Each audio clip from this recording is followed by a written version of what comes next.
ಭಾರತದ ಪ್ರಜೆಗಳಾದ ನಾವು ಭಾರತವನ್ನ ಸಾರ್ವಭೌಮ, ಸಮಾಜವಾದಿ, ಧರ್ಮನಿರಪೇಕ್ಷ ಪ್ರಜಾಸತ್ತಾತ್ಮಕ ಗಣರಾಜ್ಯವನ್ನಾಗಿ ರೂಪಿಸುವುದಕ್ಕಾಗಿ ಭಾರತದ ಎಲ್ಲಾ ಪ್ರಜೆಗಳಿಗೆ ಸಾಮಾಜಿಕ, ಆರ್ಥಿಕ ಮತ್ತು ರಾಜಕೀಯ ನ್ಯಾಯವನ್ನ, ವಿಚಾರ, ಅಭಿವ್ಯಕ್ತಿ, ವಿಶ್ವಾಸ, ಧರ್ಮ ಮತ್ತು ಉಪಾಸನೆಗಳ ಸ್ವಾತಂತ್ರ್ಯವನ್ನ, ಸ್ಥಾನಮಾನ ಮತ್ತು ಅವಕಾಶಗಳ ಸಮಾನತೆಯನ್ನ ದೊರೆಯುವಂತೆ ಮಾಡುವುದಕ್ಕಾಗಿ ವ್ಯಕ್ತಿಗೌರವ, ರಾಷ್ಟ್ರದ ಐಕ್ಯತೆ ಮತ್ತು ಸಮಗ್ರತೆಗಾಗಿ ಎಲ್ಲರಲ್ಲಿ ಭ್ರಾತೃತ್ವ ಭಾವನೆಯನ್ನ ಮೂಡಿಸುವುದಕ್ಕೆ ದೃಢ ಸಂಕಲ್ಪ ಮಾಡಿ ನಮ್ಮ ಸಂವಿಧಾನ ರಚನಾ ಸಭೆಯಲ್ಲಿ 1949ನೇ ಇಸವಿಯ ನವೆಂಬರ್ ತಿಂಗಳ 26ನೇ ದಿನದಂದು ಈ ಸಂವಿಧಾನವನ್ನ ನಮಗೆ ನಾವೇ ಅರ್ಪಿಸಿಕೊಂಡು ಅಂಗೀಕರಿಸಿ ಶಾಸನವಾಗಿ ವಿಧಿಸಿಕೊಂಡಿದ್ದೇವೆ.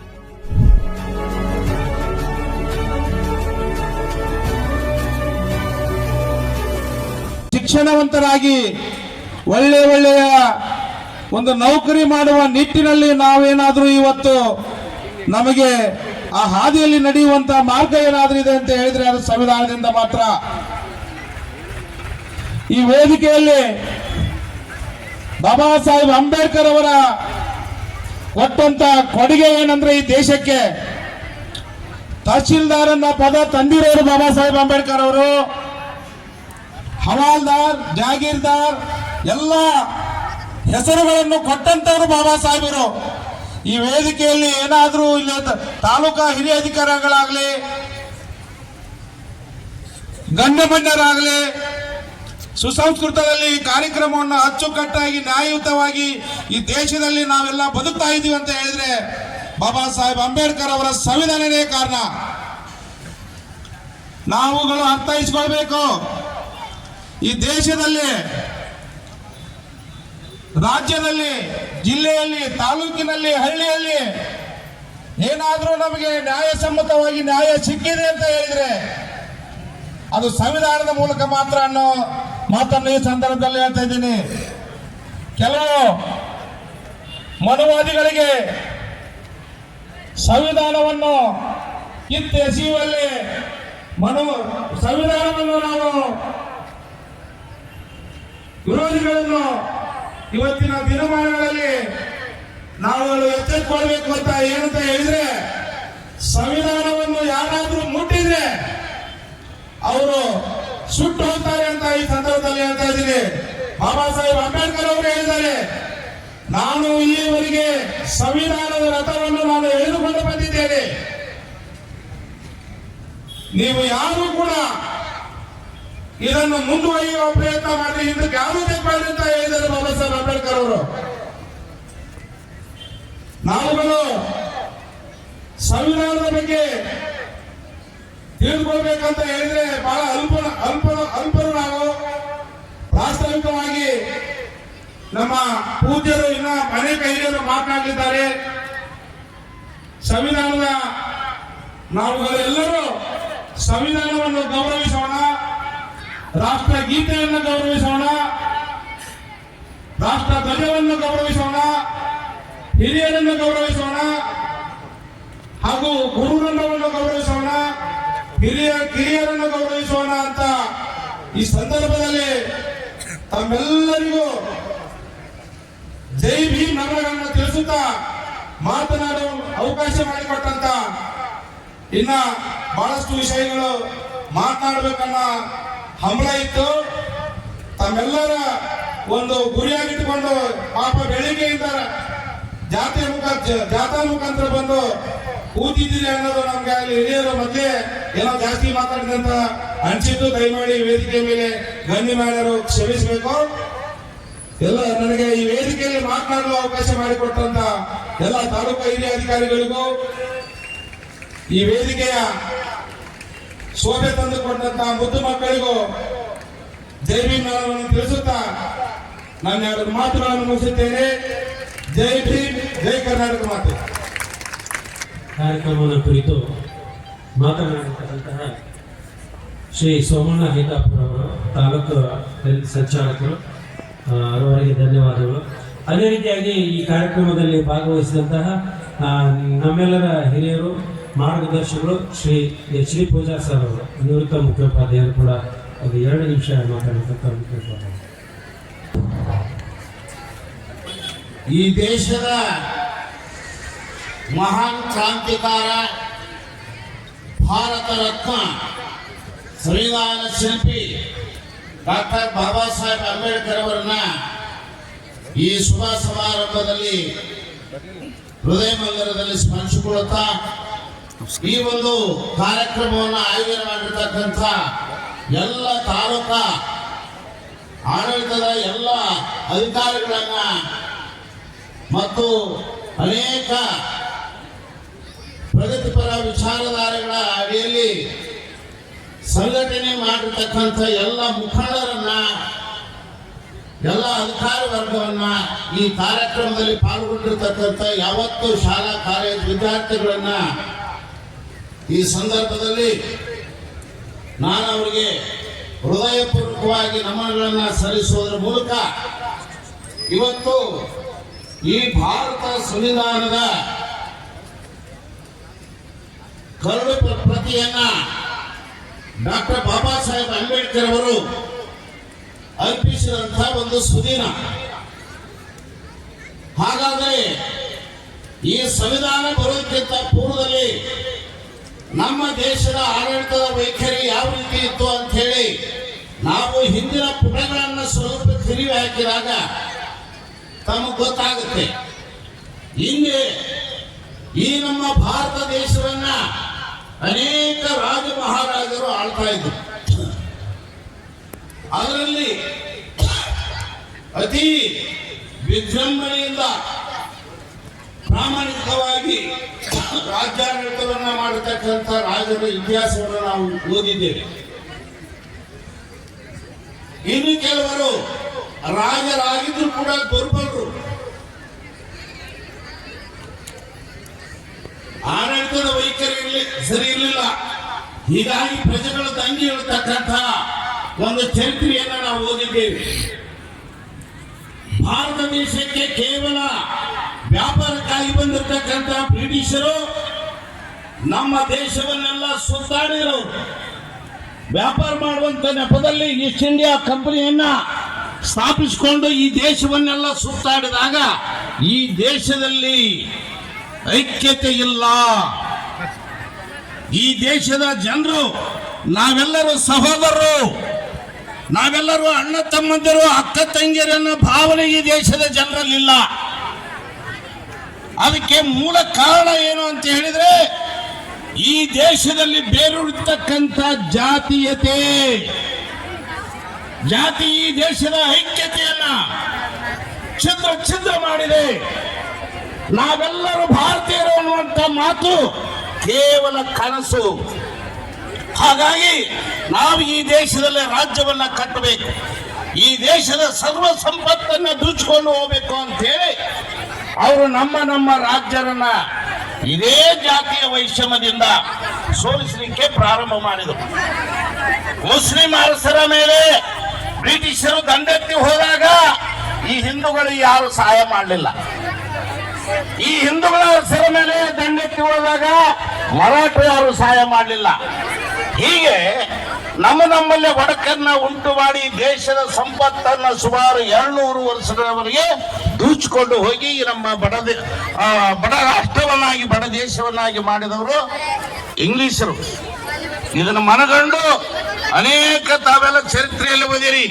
ಮಹಾತ್ಮ ಗಾಂಧೀಜಿ, ನೆಹರು, ಸುಭಾಷ್ ಚಂದ್ರ ಪಾಟೀಲ್, ಹೀಗೆ ಅನೇಕ ರಾಷ್ಟ್ರೀಯ ನಾಯಕರು ದೇಶದ ಸ್ವಾತಂತ್ರ್ಯಕ್ಕಾಗಿ ಪ್ರಾಣಾರ್ಪಣೆ ಮಾಡಿ ಸ್ವಾತಂತ್ರ್ಯ ತಂದು ಕೊಟ್ರು. ಸ್ವಾತಂತ್ರ್ಯ ತಂದು ಕೊಟ್ಟ ಮೇಲೆ ಅದರ ಆಡಳಿತವನ್ನ ಮತ್ತೆ ರಾಜರ ಕೈಯಾಗ ಒಪ್ಪಿಸಿದ್ರೆ ಪುನಃ ಅದು ಹಾಳಾಗಿ ಹೋಗುತ್ತೆ. ಅದಕ್ಕೆ ರಾಜರ ಕೈಯಲ್ಲಿ ಒಪ್ಪಿಸುವುದು ಬೇಡ ಅಂತ ಹೇಳಿ ಪ್ರಜೆಗಳಿಂದನೇ ಪ್ರಜೆಗಳಿಗಾಗಿ ರಚನೆ ಆಗುವಂತಹ ಪ್ರಜಾ ಸರ್ಕಾರವನ್ನ, ಪ್ರಜಾಪ್ರಭುತ್ವದ ಸರ್ಕಾರವನ್ನ ತರಬೇಕು ಅಂತೇಳಿ ಚಿಂತನೆಯನ್ನ ಮಾಡಿ ಈ ದೇಶದ ಮಹಾನ್ ಮುಖಂಡರು ಸಂವಿಧಾನ ರಚನೆಯನ್ನ ಮಾಡಲಿಕ್ಕೆ ಒಂದು ಕರಡು ಸಮಿತಿಯನ್ನ ಸ್ಥಾಪನೆ ಮಾಡ್ತಾರೆ. ನಮ್ಮ ಅಧಿಕಾರಿಗಳು ಸಹೋದರರು ಹೇಳಿದಂತೆ 7 ಜನ ಇರ್ತಾರೆ. ಅದರಲ್ಲಿ 7 ಜನರು ಆ ಸಂವಿಧಾನವನ್ನ, ಭಾರತ ದೇಶದ ಸಂವಿಧಾನ ಬರೆಯೋದು ಬಹಳ ಕಷ್ಟಪ್ಪ ಅಂತ ಹೇಳಿದ್ರು.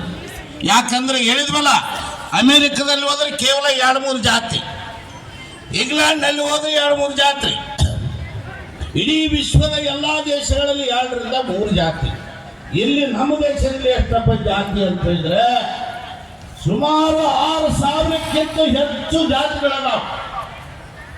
ಡಾಕ್ಟರ್ ಬಾಬಾ ಸಾಹೇಬ್ ಅಂಬೇಡ್ಕರ್ ಅವರು ಹೇಳ್ತಾರೆ, ಈ ಭಾರತ ದೇಶದ ಜಾತಿ ವ್ಯವಸ್ಥೆಯನ್ನು ಒಂದು ವೃಕ್ಷಕ್ಕೆ ಒಂದು ಮರಕ್ಕೆ ಹೋಲಿಕೆ ಮಾಡ್ತಾರೆ.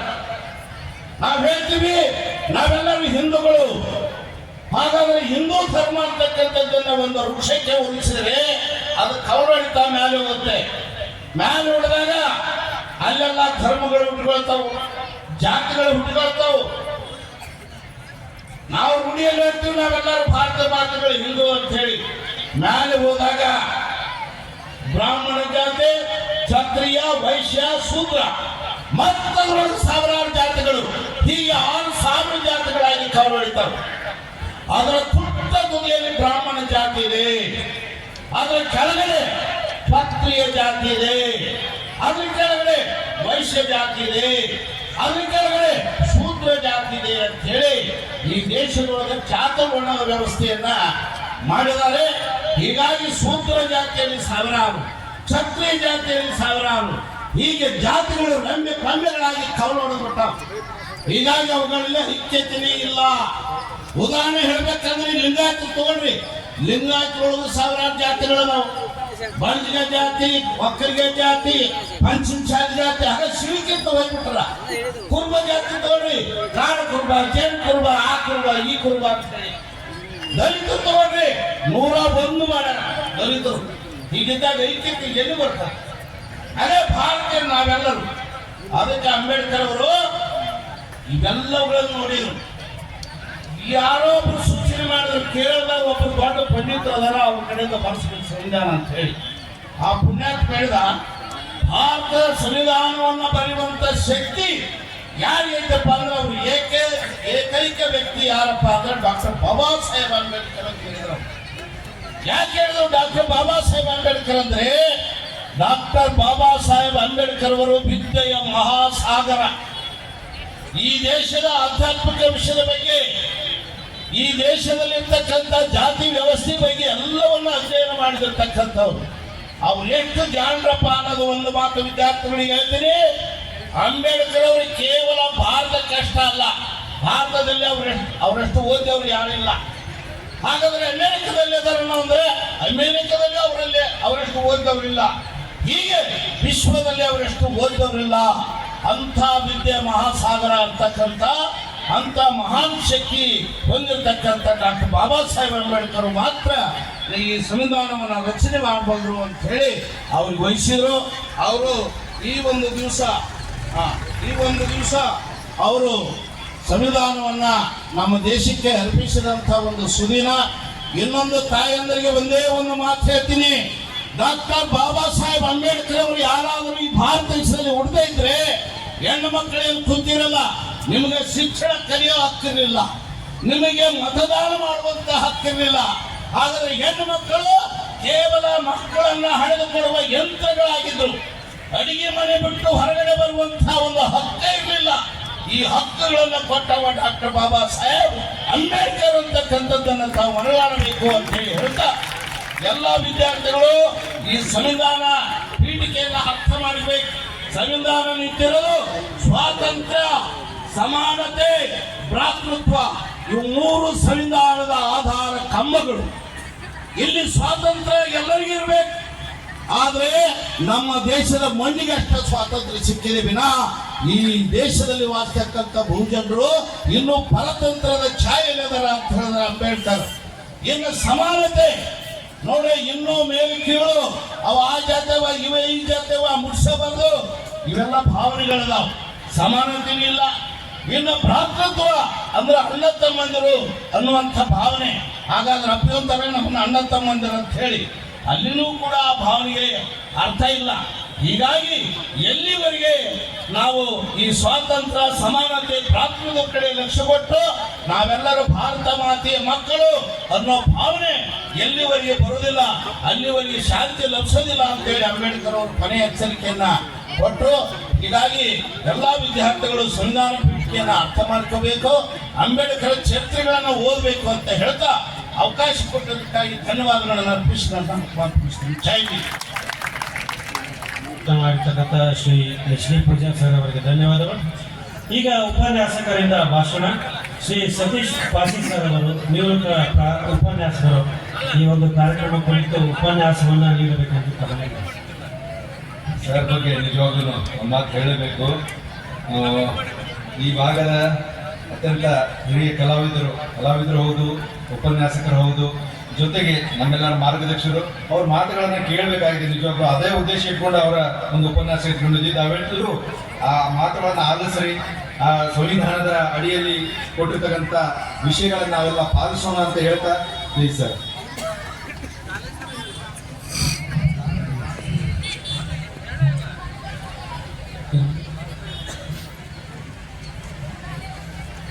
ಗಡಿಗಿಲಿಲ್ಲದ ಬಂಡಿ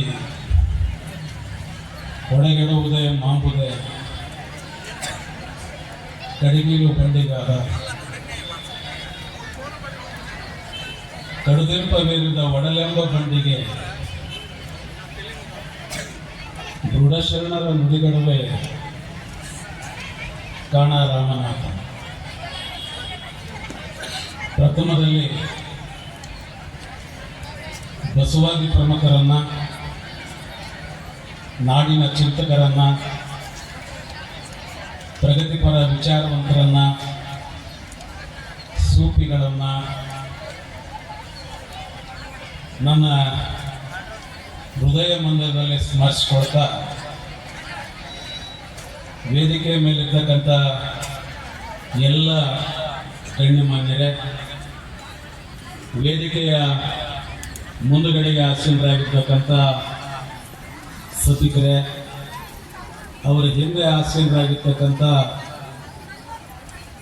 ಭವಿಷ್ಯದ ಮತದಾರ ವಿದ್ಯಾರ್ಥಿನಿಯರು,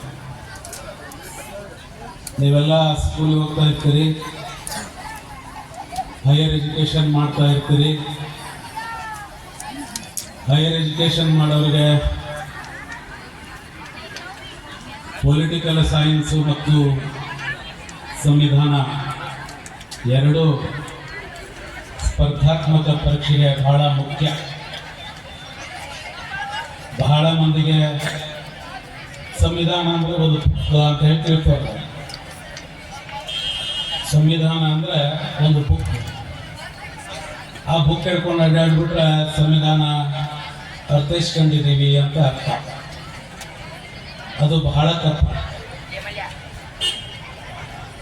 ಈಗಾಗಲೇ ವೇದಿಕೆ ಮೇಲಿರ್ತಕ್ಕಂಥ ಗಣ್ಯಮಾನ್ಯರು ಸಂಕ್ಷಿಪ್ತವಾಗಿ ಹೇಳಿದ್ದಾರೆ. ಆದರೆ ಸಂವಿಧಾನ ಅಂದರೆ ಏನು ಅಂತ ಕೇಳಿದರೆ ಅದೊಂದು ಕಾನೂನು ಪುಸ್ತಕ. ಸಂವಿಧಾನ ಅಂದರೆ ಏನು ಅಂತಂತಂದರೆ ಅದು ಒಂದು ತತ್ವಗಳ ಪುಸ್ತಕ. ಸಂವಿಧಾನ ಏನು ಅಂತಂತ ಕೇಳಿದರೆ ಅದು ಒಂದು ಸಮಾಜವಾದದ ಮೇಲೆ ನಿರ್ಮಾಣವಾಗಿರ್ತಕ್ಕಂಥ ಒಂದು ಪತ್ರಿಕೆ. ಇಷ್ಟನ್ನ ಅರ್ಥೈಸ್ಕೊಂಡ್ಬಿಟ್ರೆ ಸಾಕು. ಮತ್ತು ಇದನ್ನ ಈಗಾಗಲೇ ಹೇಳಿದ ಹಾಗೇನೆ ಭಾರತ ರತ್ನ ಭೀಮರಾವ್ ರಾಮ್ಜಿ ಸಕ್ಬಾಲ್ ಅಂಬೇವಾಡೇಕರ್, ಭಾರತ ರತ್ನ ಭೀಮರಾವ್ ರಾಮ್ಜಿ ಸಕ್ಬಾಲ್ ಅಂಬೇವಾಡೇಕರ್, ಮಹಾತ್ಮ ಗಾಂಧಿ, ರಾಷ್ಟ್ರದ ಮಾಜಿ ಪ್ರಧಾನಿ ದಿವಂಗತ ನೆಹರು, 3 ಜನ ಬ್ಯಾರಿಸ್ಟರ್, 3 ಜನ ಬ್ಯಾರಿಸ್ಟರ್ ಕೂಡಿ 1946ರಲ್ಲಿ ಒಂದು ಚಿಂತನೆಯನ್ನು ಮಾಡ್ತಾರೆ. 46ರಲ್ಲಿ ಬ್ರಿಟಿಷ್ ಸಂಸ್ಥಾನ ನಿಮಗೆ ಸ್ವಾತಂತ್ರ್ಯ ಕೊಡ್ತೇವೆ ಅಂತ ಹೇಳಿ ಒಳ ಸುಳಿವನ್ನು ಕೊಟ್ಟಿರ್ತದೆ. ಅದಕ್ಕಾಗಲೇ ಇವರು 47 ಸ್ವಾತಂತ್ರ್ಯ ಆಯಿತು ಅಂದರೆ ಈ ದೇಶಕ್ಕೆ ಏನಾದರೂ ಒಂದು ಆಡಳಿತ ನಡೆಸಲಿಕ್ಕೆ ಒಂದು ಗ್ರಂಥ ಬೇಕಲ್ಲ ಅಂತ ಹೇಳಿ ಚರ್ಚೆಯನ್ನ ಮಾಡೋದ್ರ ಮೂಲಕ 1946ರಲ್ಲಿ ಹಂಗಾಮಿ ಅಧ್ಯಕ್ಷರನ್ನಾಗಿ ಸಚ್ಚಿದಾನಂದ ಸಿನ್ಹಾ ಎನ್ನುವಂಥವರನ್ನ ಆಯ್ಕೆ ಮಾಡ್ತಾರೆ. ಹಂಗಾಮಿಯಾಗಿ ಇದು KS ಎಕ್ಸಾಮಿನೇಷನ್ ಅಲ್ಲಿ ಬಿದ್ದಿದೆ ಈ ಪ್ರಶ್ನೆ. ಆಮೇಲೆ 2022 IAS ಪ್ರಿಲಿಮಿನರಿ ಎಕ್ಸಾಮಿನೇಷನ್ಗೆ ಬಿದ್ದಿದೆ ಈ ಪ್ರಶ್ನೆ. 1946 ಹಂಗಾಮಿ ಅಧ್ಯಕ್ಷ ಯಾರು ಅಂತ ಕೇಳಿದ್ದಾರೆ. PDO ಪರೀಕ್ಷೆಗೂ ಬಿದ್ದಿದೆ ಇದು. ವಿದ್ಯಾರ್ಥಿಗಳು ಸ್ವಲ್ಪ ಗಮನ ಕೊಟ್ಟರೆ ಸಾಕು. 1947ರಲ್ಲಿ ಏನಾಗ್ತದೆ ಅಂತ ಕೇಳಿದರೆ ಒಂದು ಸಂವಿಧಾನ ರಚನಾ ಸಭಾ ಆಗ್ತದೆ. ಒಂದು ಸಂವಿಧಾನ ರಚನಾ ಸಭಾ ಆಗ್ತದೆ ಅಂತಂದ್ರೆ ಆಗಿನ ಕಾಲಕ್ಕೆ 395 ಜನ ಸದಸ್ಯರಿರ್ತಾರೆ. ಪಾಕಿಸ್ತಾನ ನಮ್ಮಿಂದ ಹೊರ ಹೋಗೋದಕ್ಕಿಂತ ಪೂರ್ವದಲ್ಲಿ 395 ಜನ ಸದಸ್ಯರು. ಅದರಲ್ಲಿ 15 ಜನ ಮಹಿಳೆಯರಿದ್ದರು. ಸಂವಿಧಾನ ರಚನಾ ಸಭೆಯಲ್ಲಿ 15 ಜನ ಮಹಿಳೆಯರು. ಪಾಕಿಸ್ತಾನ ವಿಭಜನೆ ಆದಮೇಲೆ 295 ಬಂದದ್ದು. ಆ 295 ಆಸುಪಾಸು ಆ ಕಡೆಗೆ ಈ ಕಡೆಗೆ ಕಾಲಹರಣ ಮಾಡಿದಂಗೆನೆ ಕೊನೆಗೆ 245 ಜನರು ಸಂವಿಧಾನ ರಚನಾ ಸಭೆಯಲ್ಲಿ ಸ್ಥಿರವಾಗಿ ನಿಂತರು. ಸ್ಥಿರವಾಗಿ ನಿಂತಾದ ಮೇಲೆ 1947 ಇದೇ ನವೆಂಬರ್ 26,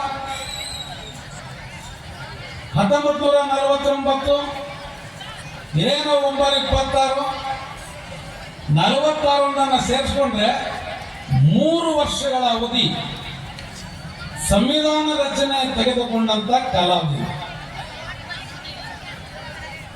ಈ 3 ವರ್ಷಗಳ ಅವಧಿಯಲ್ಲಿ ಸುಮಾರಾಗಿ 25 ಮೀಟಿಂಗ್ಗಳು ಆಗ್ತವೆ. ಆಮೇಲೆ 145 ವಿಧೇಯಕಗಳು ಮಂಡನೆ ಆಗ್ತವೆ. ಆ ಚರ್ಚೆಯಲ್ಲಿ ಒಂದು ಗ್ರಂಥ ನಿರ್ಮಾಣ ಆಗಬೇಕು ಅಂತ ಕೇಳಿದ್ರೆ 3 ವರ್ಷಗಳ ಕಾಲ 3 ವರ್ಷಗಳ ಕಾಲ ಸಮಯ ತೆಗೆದುಕೊಳ್ತಾರೆ. ಈ ಸಮಯ ತೆಗೆದುಕೊಳ್ಳುವಂತ ಸಂದರ್ಭದಲ್ಲಿ ಆಗಲೇ ಹೇಳಿದ ಹಾಗೆ 6,000ಕ್ಕಿಂತ ಜಾಸ್ತಿ ಜಾತಿಗಳು ಈ ರಾಷ್ಟ್ರದಲ್ಲಿ. 146 ಕೋಟಿ ಜನ ಇದೀವಿ. ಪುರಾಣಗಳು ಅವು ಇವು ಎಲ್ಲ ಹೇಳದಂಗನೆ, ಬೇಂದ್ರೆ ಅವರು ಹೇಳದಂಗನೆ 60 ಕೋಟಿ ದೇವಾನುದೇವತೆಗಳು ಇಂಡಿಯಾದಲ್ಲೇ ಇದಾವೆ.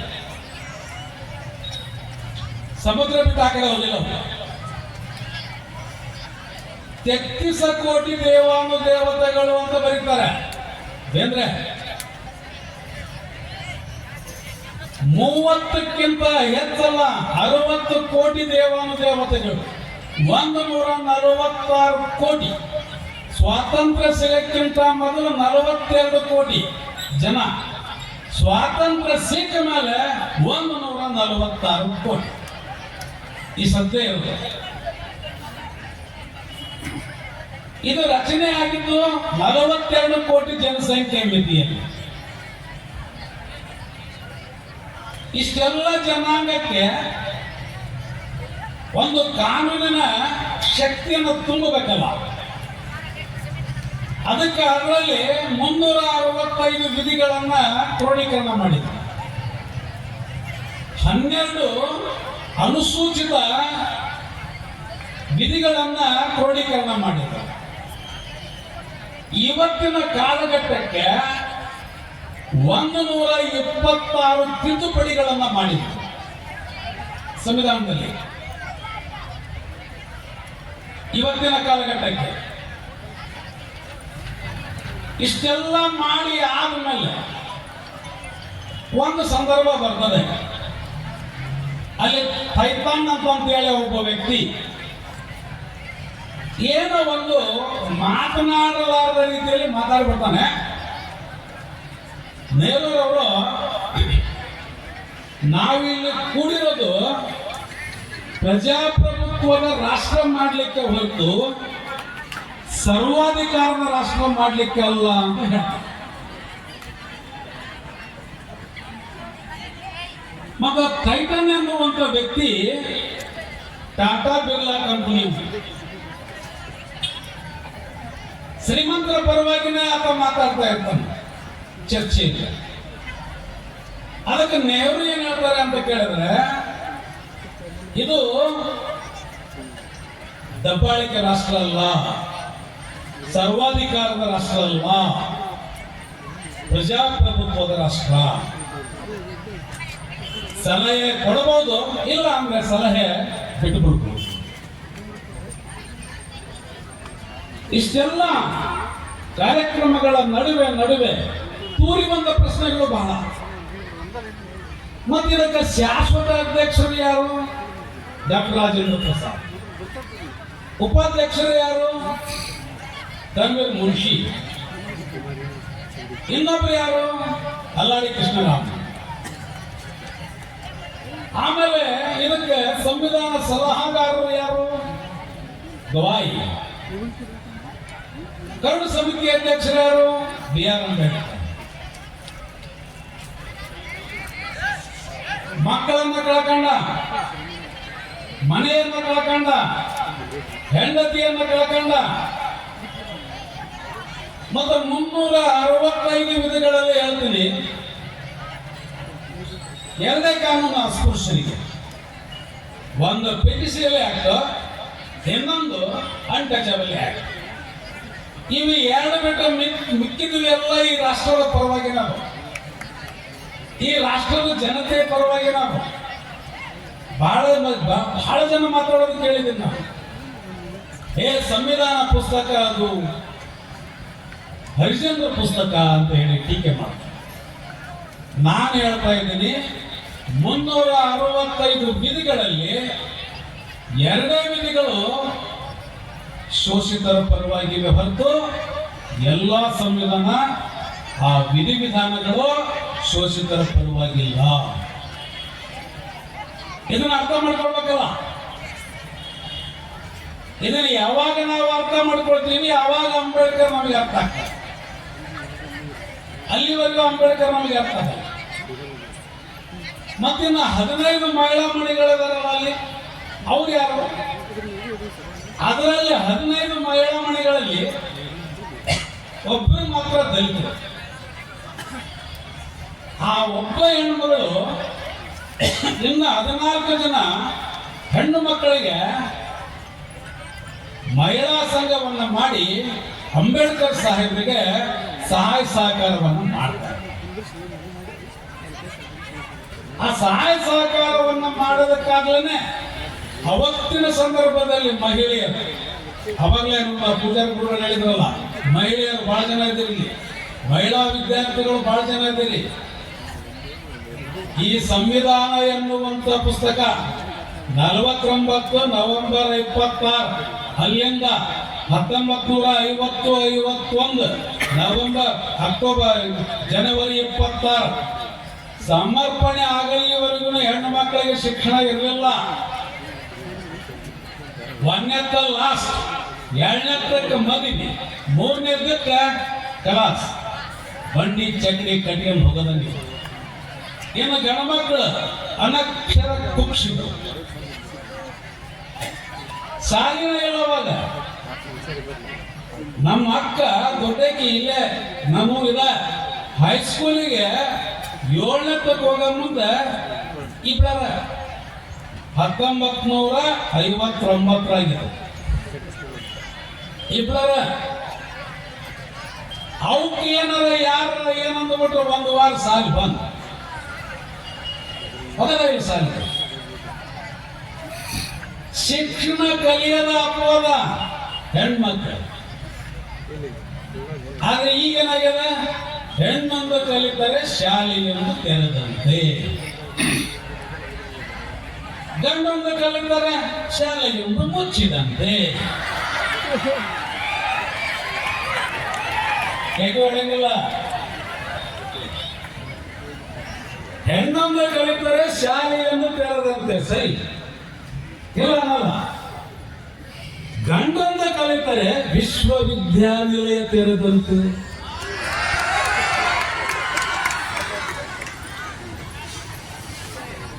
ಅದಕ್ಕೆ ಓದಬೇಕು. ಓದೇ ನಮ್ಮ ದೊಡ್ಡ ಸಂಪತ್ತು. ಆಸ್ತಿ ಅಲ್ಲ. 100 ಎಕರೆ ಹೊಲ ಐತಿ ಇಲ್ಲ, ಮೆಗಳ ಇಲ್ಲ, ಉಚ್ಚಬರಿಗೆ 1000 ಎಕರೆ ಜಮೀನು ಐತಿ, ಮೆಗಳ ಇಲ್ಲ, ಉಚ್ಚಬರಿಗೆ ಐತಿ. ನೀವು ಎಷ್ಟು ಶಿಕ್ಷಣವನ್ನು ಪಡಿತೀರಿ ಅಷ್ಟು ಗಟ್ಟಿಯಾಗಿ ಜೀವನವನ್ನು ಮಾಡ್ತಾರೆ. ಅದಕ್ಕೆ ಬಾಬಾ ಸಾಹೇಬ್ ಅಂಬೇಡ್ಕರ್ ಹೆಣ್ಣು ಮಕ್ಕಳಿಗೆ ಮತದಾನ ಇಲ್ಲ ಅಂದ. 2ನೇ ತುಂಡು ಮೇಜಿನ ಪರಿಷತ್ನಲ್ಲಿ ಹೆಣ್ಣು ಮಕ್ಕಳಿಗೆ ಮತದಾನ ಇಲ್ಲದ ರಾಷ್ಟ್ರ ಅಂದ್ರೆ ಈ ಪ್ರಪಂಚದಲ್ಲಿ ಭಾರತ ರಾಷ್ಟ್ರ ಒಂದ. ಮ್ಯಾಕ್ ಡೊನಾಲ್ಡ್ ಆಗಿನ ಪ್ರಧಾನಮಂತ್ರಿ ಆಶ್ಚರ್ಯ ಮಾಡ್ತಾವ, ಓಟ ಇಲ್ಲ, ಅಲ್ಲಿ ಓಟ ಇಲ್ಲ. ಗಂಡು ಮಕ್ಕಳಿಗೆ ದೂರ ಹೋತು, ಹಳ್ಳಿ ದಂಡಿ ಬಿದ್ದಿತ್ತು ಮೂಸು. ಮತ್ತೆ ಯಾರಿಗೆ ಓಟದ? 540 ಸಂಸ್ಥಾನದವರು, 540 ಸಂಸ್ಥಾನದ ಒಡೆಯರು ಮಾತ್ರ ಓಟ್ ಹಾಕ್ತಾರೆ. ಇನ್ನುಳಿದವರು ಯಾರು?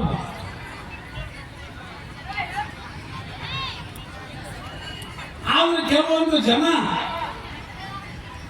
ಮಹಿಳೆಯರಿಗೆ ಓಟ ಬೇಡ ಅಂತ, ಮಹಿಳೆಯರಿಗೆ ಓಟ ಬೇಡ ಅಂತಪ್ಪ ಅಂದ್ರೆ ಅಂಬೇಡ್ಕರ್ ಬಿಡೋದಿಲ್ಲ. ಮಹಿಳೆಯರಿಗೆ ಓಟ್ ಬೇಕೇ ಬೇಕು, ನಾ ಬಿಡೋದಿಲ್ಲ. 1ನೇ ತುಂಡು ಮೇಜಿನ ಪರಿಷತ್ನಲ್ಲೇ ವಿಫಲ ಆಗುತ್ತಲ್ಲ ಲಾಹೋರ್ದಲ್ಲಿ, 2ನೇ ತುಂಡು ಮೇಜಿನ ಪರಿಷತ್ನಲ್ಲಿ ಬಿಡೋದನ್ನೇ ಇಲ್ಲ. ಮ್ಯಾಕ್ ಡೊನಾಲ್ಡ್ ಅದಕ್ಕೆ ಒಪ್ಪಿಗೆ ಕೊಟ್ಟರು. ಮ್ಯಾಕ್ ಡೊನಾಲ್ಡ್ ಯಾವಾಗ ಒಪ್ಪಿಗೆ ಕೊಡ್ತಾನ, ಆ ಮತದಾನದ ಹಕ್ಕನ್ನ 365 ವಿಧಿಗಳಲ್ಲಿ ಒಂದು ವಿಧಿಯನ್ನಾಗಿ ಬಾಬಾ ಸಾಹೇಬ್ ಅಂಬೇಡ್ಕರ್ ಮಾಡ್ತಾರೆ. ನೀವು ಹಾಕ್ತಿರಲ್ಲ ಮತ, ಓಟ್ ಹಾಕ್ತಿರನೇ ಇಲ್ಲ, ಓಟ್ ಹಾಕ್ತಿರ. ನಿಮಗೇನೋ ಬಂದಿಲ್ಲ ಮಕ್ಕಳಿಗೆ, ಪಾಪ ವಿದ್ಯಾರ್ಥಿಗಳಿಗೆ 18 ಆದ್ಮೇಲೆ ಬರ್ತದ. ಆದ್ರೆ ಮತದಾನವನ್ನ ಯಾರು ಹಕ್ಕನ್ನ ಪರಿವರ್ತನೆ ಮಾಡಿದ್ರು ಅವ್ನು ಬಿಟ್ಬಿಟ್ರು, ಮರ್ತು ಬಿಟ್ರು. ಅದು ಕೂಡ 365 ವಿಧಿಗಳಲ್ಲಿ ಅದ. ನಾವಿದನ್ನ ಗಮನ ಇಟ್ಕೊಳ್ಬೇಕು.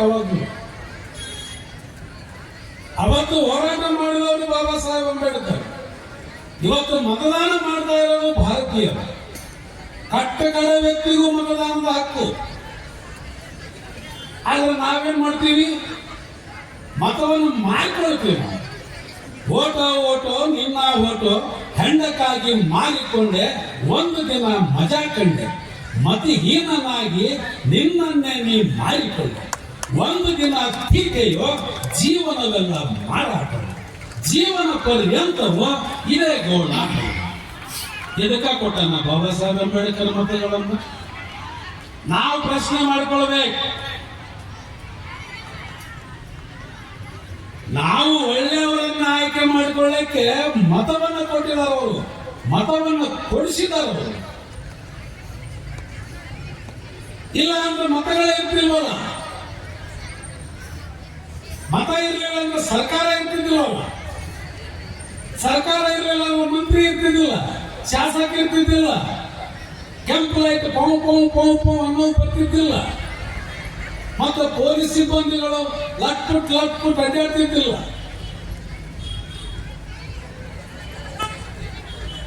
ಸ್ವಾತಂತ್ರ್ಯದ ದಮನಿಗಳಿವೆಲ್ಲ. ಇವತ್ತು ಯಾಕೆ ಇದನ್ನ ಆಚರಣೆ ಮಾಡ್ತಾ ಇದ್ದೀವಿ ಅಂದ್ರೆ ಆ ಮೆಲ್ಕುಗಳನ್ನು ಹಾಕೊಳ್ಬೇಕು ನಾವು.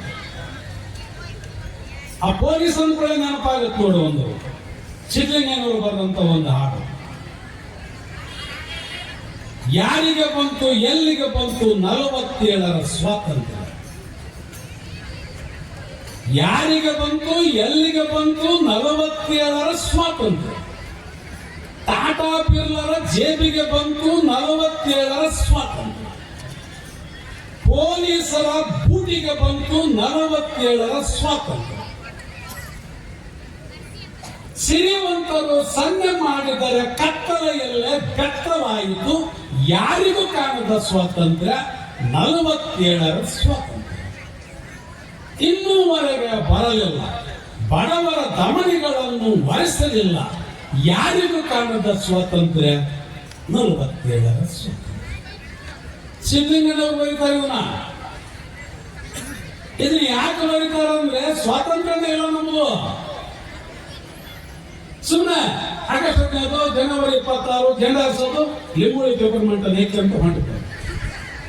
ನಾನು ಇಲ್ಲ ಕಾರವಾರ ಸ್ಟೇಷನ್ ಇಲ್ಲ, ತೀರ್ಕೊಂಡವ್ರು ಇಲ್ಲೇ ನಾವು ಸ್ಕೌಟ್ ಅಂಡ್ ಗೈಡ್ಸ್ ಮಾಡ್ತಿದ್ವಿ. ಜೈ ಹಿಂದ್ ಜೈ ಮುಂದೆ ಅಂತಂತೇಳಿ ಹೊಟ್ಟೆ ಮುಂದೆ ಹಿಂದೆ ಎಲ್ಲ ಪಿಟ್ ಪ್ಯಾಂಟ್ ಹಾಕೊಂಡು ಆತ ಲಿಂಬುಳಿ ಪೇಪರ್ಮೆಂಟ್ ಕೊಡ್ತಿದ್ದ.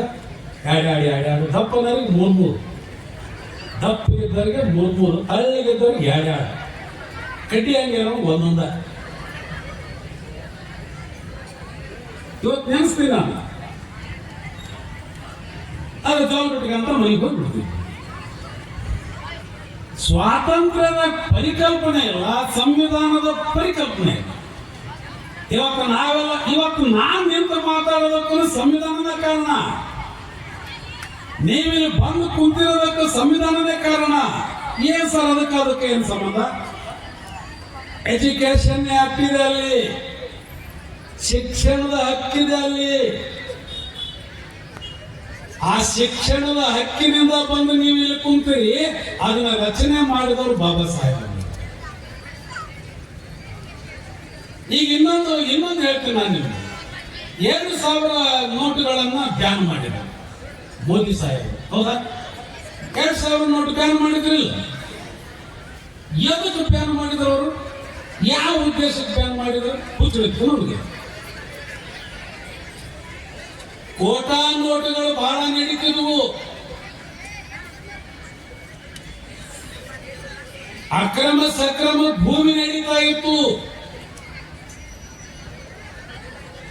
ನೋಟುಬಂದಿ ಕಾರ್ಯಕ್ರಮ ಯಾಕೆ ಮಾಡಿದ್ರು ಅಂತ ಕೇಳಿದ್ರೆ ಹಣದುಬ್ಬರ ಜಾಸ್ತಿ ಆಯ್ತು. ರಿಸರ್ವ್ ಬ್ಯಾಂಕ್ ಆಫ್ ಇಂಡಿಯಾದ ಅಧ್ಯಕ್ಷ ಕಕ್ಕಬಿಕ್ಕಿ ಆಗ್ಬಿಟ್ಟ. ಕಳ್ಳು ನೋಟು. ಅವಾಗೆಲ್ಲ ಬ್ಯಾಂಕಿನಾಗ 2,000 ರೂಪಾಯಿ ನೋಟು ಕಡಿಬಿಡಿಗೆ ಅಡ್ಡಾಡ್ದಂಗೆ ಅಡ್ಡಾಡ್ತಿದ್ರು. ಮೋದಿ ಸಾಹೇಬರಿಗೆ ಒಂದು ಗೊತ್ತಾಯ್ತು, ಬಾಬಾ ಸಾಹೇಬ್ ಅಂಬೇಡ್ಕರ್ ಬರೆದಂತ ರೂಪಾಯಿ ಮತ್ತು ರೂಪಾಯಿಯ ಮೌಲ್ಯ ಮತ್ತು ಪರಿಹಾರ, ಆ ಪುಸ್ತಕದ ಅಡಿಯಲ್ಲಿ ಬರ್ತಕ್ಕಂಥ ಅಂಶವನ್ನು ಕ್ರೋಢೀಕರಣ ಮಾಡಿಕೊಂಡು ಯಾವ ರಾಷ್ಟ್ರದಲ್ಲಿ ಹಣದುಬ್ಬರ ಆಗುತ್ತೆ, ಯಾವ ರಾಷ್ಟ್ರದಲ್ಲಿ ಅರಾಜಕತೆ ಉಂಟಾಗುತ್ತೆ, ಅಂತ ಸಂದರ್ಭದಲ್ಲಿ ಹಣಕಾಸಿನ ಮುಟ್ಟುಗೋಲನ್ನು ಹಾಕಿಕೊಂಡ್ರೆ ರಾಷ್ಟ್ರ ಆರ್ಥಿಕವಾಗಿ ಸುಭದ್ರವಾಗುತ್ತೆ. ಇದನ್ನ ಬರೆದಂತವರು ಡಾಕ್ಟರ್ ಬಾಬಾ ಸಾಹೇಬ್ ಅಂಬೇಡ್ಕರ್. ನಾವು ಗಮನದಲ್ಲಿ ಇಟ್ಕೊಳ್ಬೇಕು. ಸುಮ್ಮನೆ ಮೋದಿ ಮಾಡಿಲ್ಲ, ಅಂಬೇಡ್ಕರ್ ಸಾಹೇಬರನ್ನ ಗಣನೆಗೆ ತೆಗೆದುಕೊಂಡು ಅದನ್ನ ಕಾಯ್ದೆಯನ್ನು ಪಾಸ್ ಮಾಡಿದ್ರು. ಮತ್ತು ರಾಷ್ಟ್ರ ಆರ್ಥಿಕ ಸುಭದ್ರತೆಗೆ ಬಂತು. ಅನುಷ್ಠಾನ ಮಾಡ್ಬೇಕಲ್ಲ, ಅದನ್ನ ಸಂವಿಧಾನವನ್ನು ಅನುಷ್ಠಾನ ಮಾಡ್ಬೇಕಲ್ಲ. ಮಾಡಿದ್ರೆ ಮಾತ್ರ ರಾಷ್ಟ್ರ ಸುಭದ್ರ ಉಳಿತೈತಿ, ಇಲ್ಲಾಂದ್ರೆ ಉಳಿಯೋದಿಲ್ಲ. ರೂಪಾಯಿಯ ಮೌಲ್ಯ ಮತ್ತು ಪರಿಹಾರ. ಅದ್ರ ಮೇಲಿನ RBI reserve bank of India Baba Saheb Ambedkar 1930-31ರಲ್ಲಿ ಹಂಗಾಮಿ, 1947ರಲ್ಲಿ 47ರಿಂದ ಪೂರ್ಣ ಪ್ರಮಾಣದ reserve bank of India start ಆಯ್ತು. ಏಪ್ರಿಲ್ 1 ಮೂರ್ಖರ ದಿನ ಅಂತ ಆಚರಣೆ ಮಾಡ್ತೀವಿ. ಯಾಕೆ ಗೊತ್ತಾ? ಬಾಬಾ ಸಾಹೇಬ್ ಅಂಬೇಡ್ಕರ್ ತಳಹದಿಯ ಮೇಲೆ ರಚನೆಯಾಗಿರೋದು ಒಬ್ಬ ಸ್ಪೃಶ್ಯ. ನಮ್ಮ ರಾಷ್ಟ್ರದಲ್ಲಿ ಜಾತಿಯಿಂದ ಗುಣಗಳನ್ನು ಅಳಿತಾರೆ ಹೊರತು ಬೌದ್ಧಿಕತೆಯಿಂದ ಅಳೆಯಲ್ಲ. ಏಪ್ರಿಲ್ 1 1930-31 RBI ಸ್ಟಾರ್ಟ್ ಆಯ್ತು ಈ ರಾಷ್ಟ್ರದಲ್ಲಿ. ಬ್ಯಾಂಕ್ಗಳ ಬ್ಯಾಂಕ್ ರಿಸರ್ವ್ ಬ್ಯಾಂಕ್ ಆರಂಭ ಆಗಿದ್ದು 1930-31 ಏಪ್ರಿಲ್ 1 ಮೂರ್ಖರ ದಿನ ಅಂತೇಳಿ ಆಚರಣೆ ಮಾಡ್ತಾರೆ. ಯಾಕಂದ್ರೆ ಅವತ್ತು ಉದ್ಘಾಟನೆ ಮಾಡಿದ್ದು ಅದರ ರೂವಾರಿ ಆಗಿತ್ತು ಬಾಬಾ ಸಾಹೇಬ್ ಅಂಬೇಡ್ಕರ್. ನಂದ್ಯಾಲ ಕೃಷ್ಣಮಾಚಾರಿ ಆಂಧ್ರ ಪ್ರದೇಶದ ಮುಖ್ಯಮಂತ್ರಿ. ನಾನೇನು ಹುಟ್ಟಿದಿಲ್ಲ, ಮುಖ್ಯಮಂತ್ರಿ ಆದ್ರೆ ಅವ ಈಗ ಮುಖ್ಯಮಂತ್ರಿ ಈಗ ಬರ್ತಾರ ಅಂತ ತಿಳ್ಕೊಂಡ್ರಿ. ಜಾತೀಯತೆ ಮಾಡೋರೆಲ್ಲ ಆ ತೆಲುಗಿನ ಭಾಷೆಯಲ್ಲಿ ಮಾಲಾ CM ವಚನಾಡನು, ಮಾಲಾ CM ವಚನಾಡನು. ಮಾಲಾ ಅಂದ್ರೆ ಹೊಲೆಯರು, ಹೊಲೆಯ ಮುಖ್ಯಮಂತ್ರಿ ಬಂದ ಸರಿರಿ ಸರಿರಿ ಅಂತ ಹೇಳಿ ಜಾತೀಯತೆ. ಏನು ಅಂಬೇಡ್ಕರ್ ಅವ್ರಿಗೆ ಹೆಂಗಾಗಿರ್ಬೋದು? 7 ಸಲ ಫೇಲ್ ಅವ ಬರೋಡದ ಮಹಾರಾಜ. ಆ ಸಂಸ್ಥಾನದೊಳಗೆ ಕಸ ಬೆಳೆ 35 ಪದವಿ, 8 PhD, ಒಂದು ಬಾರಕ್ಲ ಎಕ್ಸಾಮ್ ಪರೀಕ್ಷೆ ಪಾಸ್. ಇಷ್ಟೆಲ್ಲ ಮಾಡಿದ ವ್ಯಕ್ತಿ ಒಂದು ಫೈಲಿಗೆ ಸಹಿ ಮಾಡಿದ್ರೆ ಆ ಪ್ಯೂನ್ ಮುಟ್ಲಿಲ್ಲ ಅಂತ ಬರೋಡದಲ್ಲಿ. ಬಾಬಾ ಸಾಹೇಬ್ ಅಂಬೇಡ್ಕರ್ ಸಹಿ ಮಾಡಿದ ಫೈಲ್ ಮುಟ್ಲಿಲ್ಲ, ಮುರ್ಚೆಟ್ಟಾಗುತ್ತೆ. ಮುರ್ಚೆಟ್ ಮಡಿ ಮಡಿ ಎಂದು ಅಡಿಗಡಿಗೆ ಹಾರುವಿನಿಂದ ಮಡಿಯ ನೆಲೆಯಿಂದೇನಾದರೂ ಬಲೆಯ ಕನಕದಾಸರು ಹೇಳಿದ್ದು ಸಿಡುಕಳಕ್ಕಾಗಿಲ್ಲವ. ಮಡಿ ಮಡಿ ಎಂದು ಅಡಿಗಡಿಗೆ ಕಪ್ಪಿ ಜಾತಿಗೆ ಸೇರಿದಲ್ಲಿ ಕಪ್ಪಿಟ್ಟಿಡದ ಗಡ್ಡೆ ಇರ್ತದಿಲ್ಲ. ನಿಮ್ಮ ಮಡಿಯ ನೆಲೆಯನ್ನೇನೇನಾದರೂ ಬಲೆಯ ಹುಟ್ಟಿನಿಂದಲೂ ಹೊಲೆತನದಿಂದ, ಸಾಯುವಾಗಲೂ ಹೊಲೆತನದಿಂದ. ಇಷ್ಟೆಲ್ಲ ವೈಯಾಕರಣಿಕರು ಹೇಳಿದ್ರು ಕೂಡ ನಾವು ತಲೆಬಾಗಲಿಲ್ಲ, ಜಾತೀಯತೆ ಮಾಡ್ಕೊಂತ ಏನೋ 3ನೇ ಅಸ್ಪೃಶ್ಯತಾ ನಿವಾರಣೆ. ನಾವೆಲ್ಲ ಹಿಂದಕ್ಕೆ ಸಂಚಾಲಕರಾಗಿದ್ದ ಎಲ್ಲರೂ ಸೋಮಣ್ಣ ದುರ್ಗಪ್ಪ ಇತ್ತಿತ್ತಲಾಗಿ, ಆಮೇಲೆ ನಮ್ಮ ಗುರುಗಳು ಭೀಷ್ಮ, ಐತಾಪುರ, ವೆಂಕಟಾಪುರ, ಹಳ್ಳಿಗುಡಿ, ಹಳ್ಳಿಕೇರಿ, ಕೆರಿ ನೀರು ಮುಟ್ಟಕ್ಕೂ ಇರ್ತಿದ್ದಿಲ್ಲ. ಅಸ್ಪೃಶ್ಯತಾ ನಿವಾರಣೆ ಅದು ಯಾಕೆ ಇದು ಮೊದಲ ಇದು ಈಗ ತುಂಬದ್ರ ನೀರು ಬಂದೈತೆ ಅಂತೇಳಿ ಮಾರಿ ಸ್ವಲ್ಪ ಬೆಳ್ಳಗೆ. ಇಲ್ಲ ಅಂದ್ರೆ ಬೋರ್ ನೀರಿಗೆ ಹಲ್ಲು ಹುಂಚಿ ಪಕ್ಕ ಮಾರಿ ಇಡ್ಲಿ ಮಸಡಿ. ಈಗ ಇತ್ತಿತ್ತಲಾಗಿ ಅದಕ್ಕೆ KH ಪಾಟೀಲ್ ನೀರು ತಂದು ಕೊಟ್ಟಂತೆ.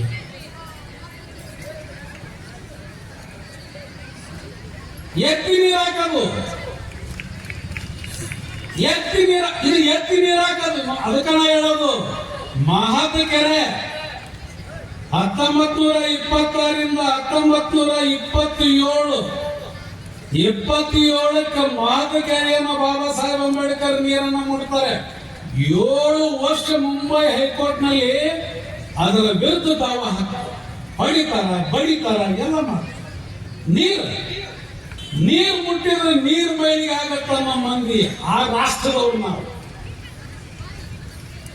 ನೀರು ಊರು ಬಿಡಾರಿ ನಾಯಿ ಊರು ತುಂಬ ಮಚ್ಚ ಡೇಳಿ ಶಿಬಾರ್ಗಟ್ಟಿಗೆ ಹೋಗಿ ಊರು ಹೊರಗಡೆ ಕಟ್ಟಿರ್ತಾರಲ್ಲ ಶಿಬಾರ್ಗಟ್ಟಿ, ಆ ಶಿವಾರಗಟ್ಟಿನ ಲಕ್ಷ ನೆಕ್ಕತ್ತಿ.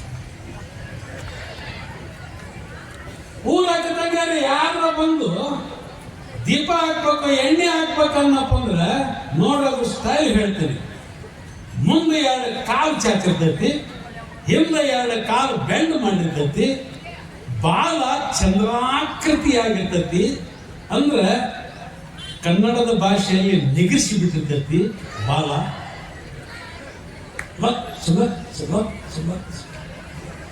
ಹೆಣ್ಮಕ್ಳ ಯಾರ ಹಚ ಉಚ ಅಂದ್ರ ಅಡರ್ರಂದು ಇವು ಹೆಣ್ಮಕ್ಳ ಮಕ್ಕಳ ಪುಕ್ಕಲು ಹೋಗ್ಲಿ ಬಿಡ. ನಾಯಿ ನಿಂಗಪ್ಪ ದೇವರಾಗಿ ಬಿಡ್ತದ ನಾಯಿ, ಬಿಡಾಡಿ ನಾಯಿ. ದುಡಿಯ ಕೈ ನೀರು ಮುಟ್ಟಿ ಹಿಂಗ ಕೈ ಬೊಗಸಿ ಮಾಡಿ ಕುಡಿದೀವ ಅಂದ್ರೆ ಕುಡಿದಿಲ್ಲ.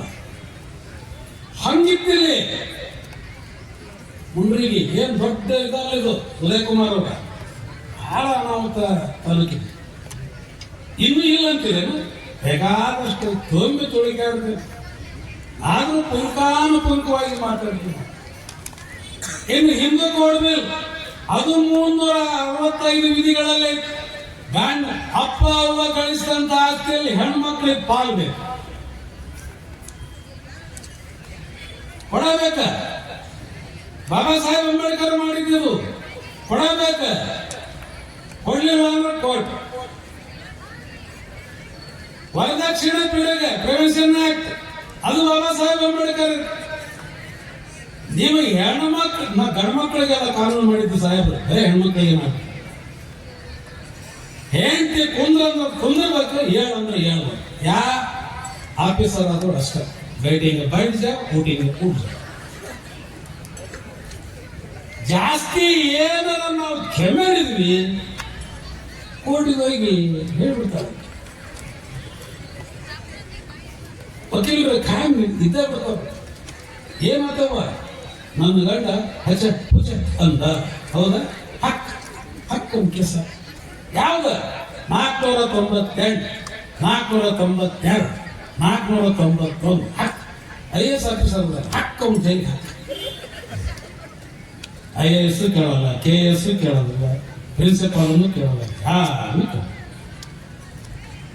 ಮತ್ತೆ ಇವಾಗ ಕೋರ್ಟ್ನಾಗ ಹೋಗಿ ನಿಲ್ತಾನಲ್ಲ, ಮತ್ತೆ ಹೆಣ್ಮಕ್ಳ ಜಗಳ ಬಗ್ಗೆ ಸರಿ ಅಲ್ಲ. ಹೆಣ್ಮಕ್ಳು ಜಡ್ಜ, ಗಂಡು ಮಕ್ಳು ಅಲ್ಲ. ಅವ್ರಿಗೆ ಒಂದು ಸಪ್ರೇಟ್. ಆಕೆ ಜಡ್ಜ್ ಕೇಳ್ತಾಳ ತಾಯಿ, ಏನೋ ಈ ಹೆಣ್ಮಗಳಿಗೆ ಏನಂದಿ? ಇವ 2 ಕೈ ಕಟ್ಕೊಂಡು IAS ಆಫೀಸರ್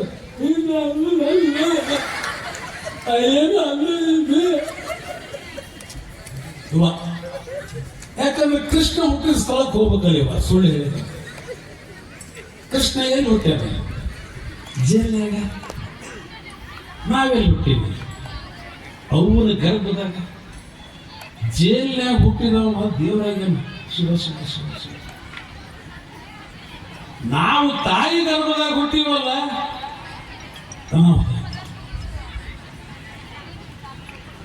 ಎಲ್ಲವೂ ಹೆಣ್ಣು ಮಕ್ಕಳಪ್ಪ. ಅದಕ್ಕೆ ತಂದೆ ತಾಯಿ ಗಳಿಸಿದಂತ ಆಸ್ತಿಯಲ್ಲಿ ಹೆಣ್ಣು ಮಕ್ಕಳಿಗೆ ಪಾಲು. ಆ ಪಾಲನ್ನ ಕೇಳಕ್ ಹೋದ್ರೆ ಕೊಡ್ಲಿಲ್ಲ ಅಂದ್ರೆ ಇಷ್ಟೆಲ್ಲ ಕಾಯ್ದೆಗಳು. ನಾನು 2-3 ಅಷ್ಟೇ ಹೇಳಿದ್ದೆ. ಮತ್ತೆ ಇದನ್ನ ಯಾಕೆ ಆಚರಣೆ ಮಾಡ್ತೀವಿ ಅನ್ನೋ ಅದನ್ನೊಂದು ಹೇಳ್ಬಿಡ್ತೀವಿ. ಇದು ಮಾತಿದ್ದಿಲ್ಲ. ಇದೆ 2015 ವರ್ಷ ಕಡೆ ಇಲ್ಲ ಏನೇನೂ ಇಲ್ಲ. ಗೊತ್ತಾಗಿಲ್ಲ. 2015 ಅಕ್ಟೋಬರ್ 19 ಬಾಂಬೆ ಒಳಗೆ ಬಾಬಾ ಸಾಹೇಬ್ ಅಂಬೇಡ್ಕರ್ ಶಿಲಾನ್ಯಾಸ ಮೂರ್ತಿಯನ್ನು ಮಾಡಬೇಕಂತ ಹೇಳಿ ಅಡಿಗಲ್ ಸಮಾರಂಭಕ್ಕೆ ಈ ರಾಷ್ಟ್ರದ ಪ್ರಧಾನಮಂತ್ರಿ ಮೋದಿ ಸಾಹೇಬರು ಬಾಂಬೆಗೆ ಬಂದು ಅಡಿಗಲ್ ಮಾಡಿ ನವೆಂಬರ್ 26 ಪ್ರತಿ ವರ್ಷ ಸಂವಿಧಾನ ದಿನಾಚರಣೆ ಖಂಡಿತವಾಗಿ ನೀವು ಮಾಡಲೇಬೇಕಂತೇಳಿ ಘೋಷಣೆ ಮಾಡಿ ಹೋದ್ರು ಮೋದಿ ಸಾಹೇಬ್. 2015ರಿಂದ ಆರಂಭ ಇದು ಈ ರಾಷ್ಟ್ರದಲ್ಲಿ. ಮೊದಲಿದ್ದೇನಲ್ಲ ಗೊತ್ತಿಲ್ಲ, ನಮ್ಮ ಮಂದಿಗೆ ಗೊತ್ತಿಲ್ಲ. ಹೊಟ್ಟು ಹಾಕೊಂದು ಹಬ್ಬ ಒಂದಲ್ಲ 9 ದಮ್ ದಮ್ ದಮ್ ದಮ್. ಇಂಥ ಮಂದಿಗೆ ಸಂವಿಧಾನ 2015 ವರ್ಷಕ್ಕೆ ಗೊತ್ತಿಲ್ಲ. ಇಚ್ಛಕ ಇದ್ದಿತ್ವಾಗಿ ಒಂದು 4-5 ವಿಧಿವಿಧಾನಗಳನ್ನು ಅಷ್ಟೇ ನಿಮಗೆ ಅವತ್ತಿನಿಂದ ಇವತ್ತಿನವರೆಗೂ ಈ ಕಾರ್ಯಕ್ರಮಗಳು ನಡೀತಾ ಇದ್ದಾವೆ. ಆ ಹಿನ್ನೆಲೆಯಲ್ಲಿ ನಾನು ಬಹಳ ಸಮಯ ತಗೊಂಡೆ.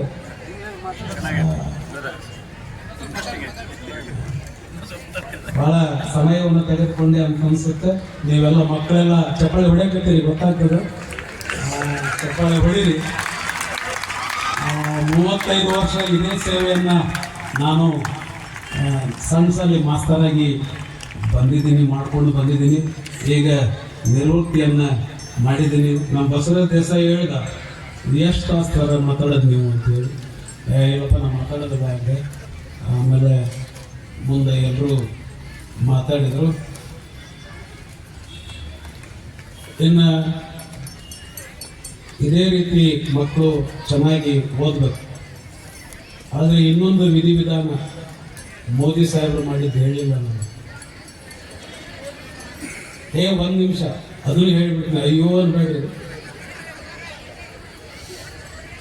ನಿಮಗಿದು ಬರ್ತದಿದ್ದು ಕಾಂಪಿಟೇಟಿವ್ ಎಕ್ಸಾಮಿನೇಷನ್ ಮಾಡೋರಿಗೆ ಬಹಳ ಜತನವಾಗಿರ್ತಕ್ಕಂಥದ್ದು. 370ನೇ ವಿಧಿ ಜಮ್ಮು ಕಾಶ್ಮೀರ 370ನೇ ವಿಧಿ. ಅದನ್ನ ರದ್ದು ಮಾಡಿ 371A ಮಾಡಿ ಜಮ್ಮು ಕಾಶ್ಮೀರ ಭಾರತದ ಅವಿಭಾಜ್ಯ ಅಂಗ ಅಂತ ಹೇಳಿ ಮಾಡಿದ್ದು ಬಾಬಾ ಸಾಹೇಬ್ ಅಂಬೇಡ್ಕರ್ ಅವರ ಸಂವಿಧಾನದ ಆಧಾರದ ಮೇಲೆ ಅನ್ನೋದನ್ನ ನೀವು ಮರಿಬಾರ್ದು. ಆ ಎದೆಗಾರಿಕೆ ಇದ್ದದ್ದು ಮೋದಿಗೆ ಮಾಡಿ ನಾವಿದನ್ನ ಒಪ್ಪಿಕೊಳ್ಳಬೇಕು. ಆ ಗುಂಡಿಗೆ ಎದೆಯನ್ನು ಕೊಟ್ಟನಲ್ಲ, ಅದು ಬಹಳ ಮುಖ್ಯ. ಮಾರೋ ಅಮೇರಿಕಾ ಮಾರೋ, ಪೈಲೆ ಅಮೇರಿಕಾ ಮಾರೋ. ಆ ವಿಧಿಯನ್ನು ಮುಖಕ್ಕೆ ಹಾಕಿದಲ್ಲ ಮತ್ತೆ ಅದು ಕಾಂಟ್ರವರ್ಸಲ್. ಆ ಕಾಂಟ್ರವರ್ಸಲ್ಗೆ ಯಾರು ಒಪ್ಪಿದ್ದರು, ಆದ್ರೆ ಈ ಮನುಷ್ಯ ಒಪ್ಪಿದ್ದರು. ಇವತ್ತು ಜಮ್ಮು ಕಾಶ್ಮೀರ ಭಾರತದ ಅವಿಭಾಜ್ಯ. ಇದನ್ನು ನಾವು ಹೆಮ್ಮೆಯಿಂದ ಹೇಳ್ತೀವಿ.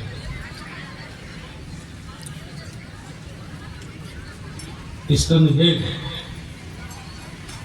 ಪೂಜಾ ಸರ್ ಸಿಕ್ಕಾಪಟ್ಟೆ ಕೊಟ್ಬಿಟ್ರು. ಒಟ್ಟಾರೆಯಾಗಿ ಈ ರಾಷ್ಟ್ರದಲ್ಲಿ ಎಷ್ಟು ಜನ ಇದ್ದಾರೆ ಅಷ್ಟು ಜನರಿಗೆ ಸಂವಿಧಾನವೇ ಮುಖ್ಯ ಅನ್ನೋದನ್ನ ಮತ್ತೊಮ್ಮೆ ಮಗದೊಮ್ಮೆ ಪುನರುಚ್ಚಾರ ಮಾಡ್ತಾ, ಬಾಬಾ ಸಾಹೇಬ್ ಅಂಬೇಡ್ಕರ್ ಇನ್ನೇನು ಇನ್ನೇನು ಆಗ್ತಾರೆ. ನಾವೆಲ್ಲ ಹೇಗಾಗಿದ್ದೀವಿ ಅಂತ. ಏನ್ ಸರ್ ನೀವು ಬಿಳೆ ಬೂಟು, ಕರೆ ಪ್ಯಾಂಟು, ಹ್ಯಾಟು, ಕರೆ ಶೂಸ್ ಎಲ್ಲ ಹಾಕೊಂಡು ಚೆನ್ನಾಗಿದ್ದೀರಿ, ನಿಮಗೇನಾಗಿದೆ? ನಿಮಗಿನ್ನೂ ಒಂದು ಹೇಳ್ತೀನಿ ಸತ್ಯ. ನಾನು ಪ್ರಿನ್ಸಿಪಾಲ್ ಆಗಿ 19 ವರ್ಷ ಆಗಬೇಕಾಗಿತ್ತು. ನಾನು ಮಾಡಲಿಲ್ಲ. ಸಂವಿಧಾನ ಇದ್ರೂ ನನ್ನನ್ನು ಮಾಡಲಿಲ್ಲ. ಯಾಕೆ ಅಂದ್ರೆ ನಾನು ಅಸ್ಪೃಶ್ಯ. ನೀವು ಅಸ್ಪೃಶ್ಯತೆ ಇನ್ನೂ ಐತಂತೀರೋ ಇಲ್ಲಂತೀರೋ?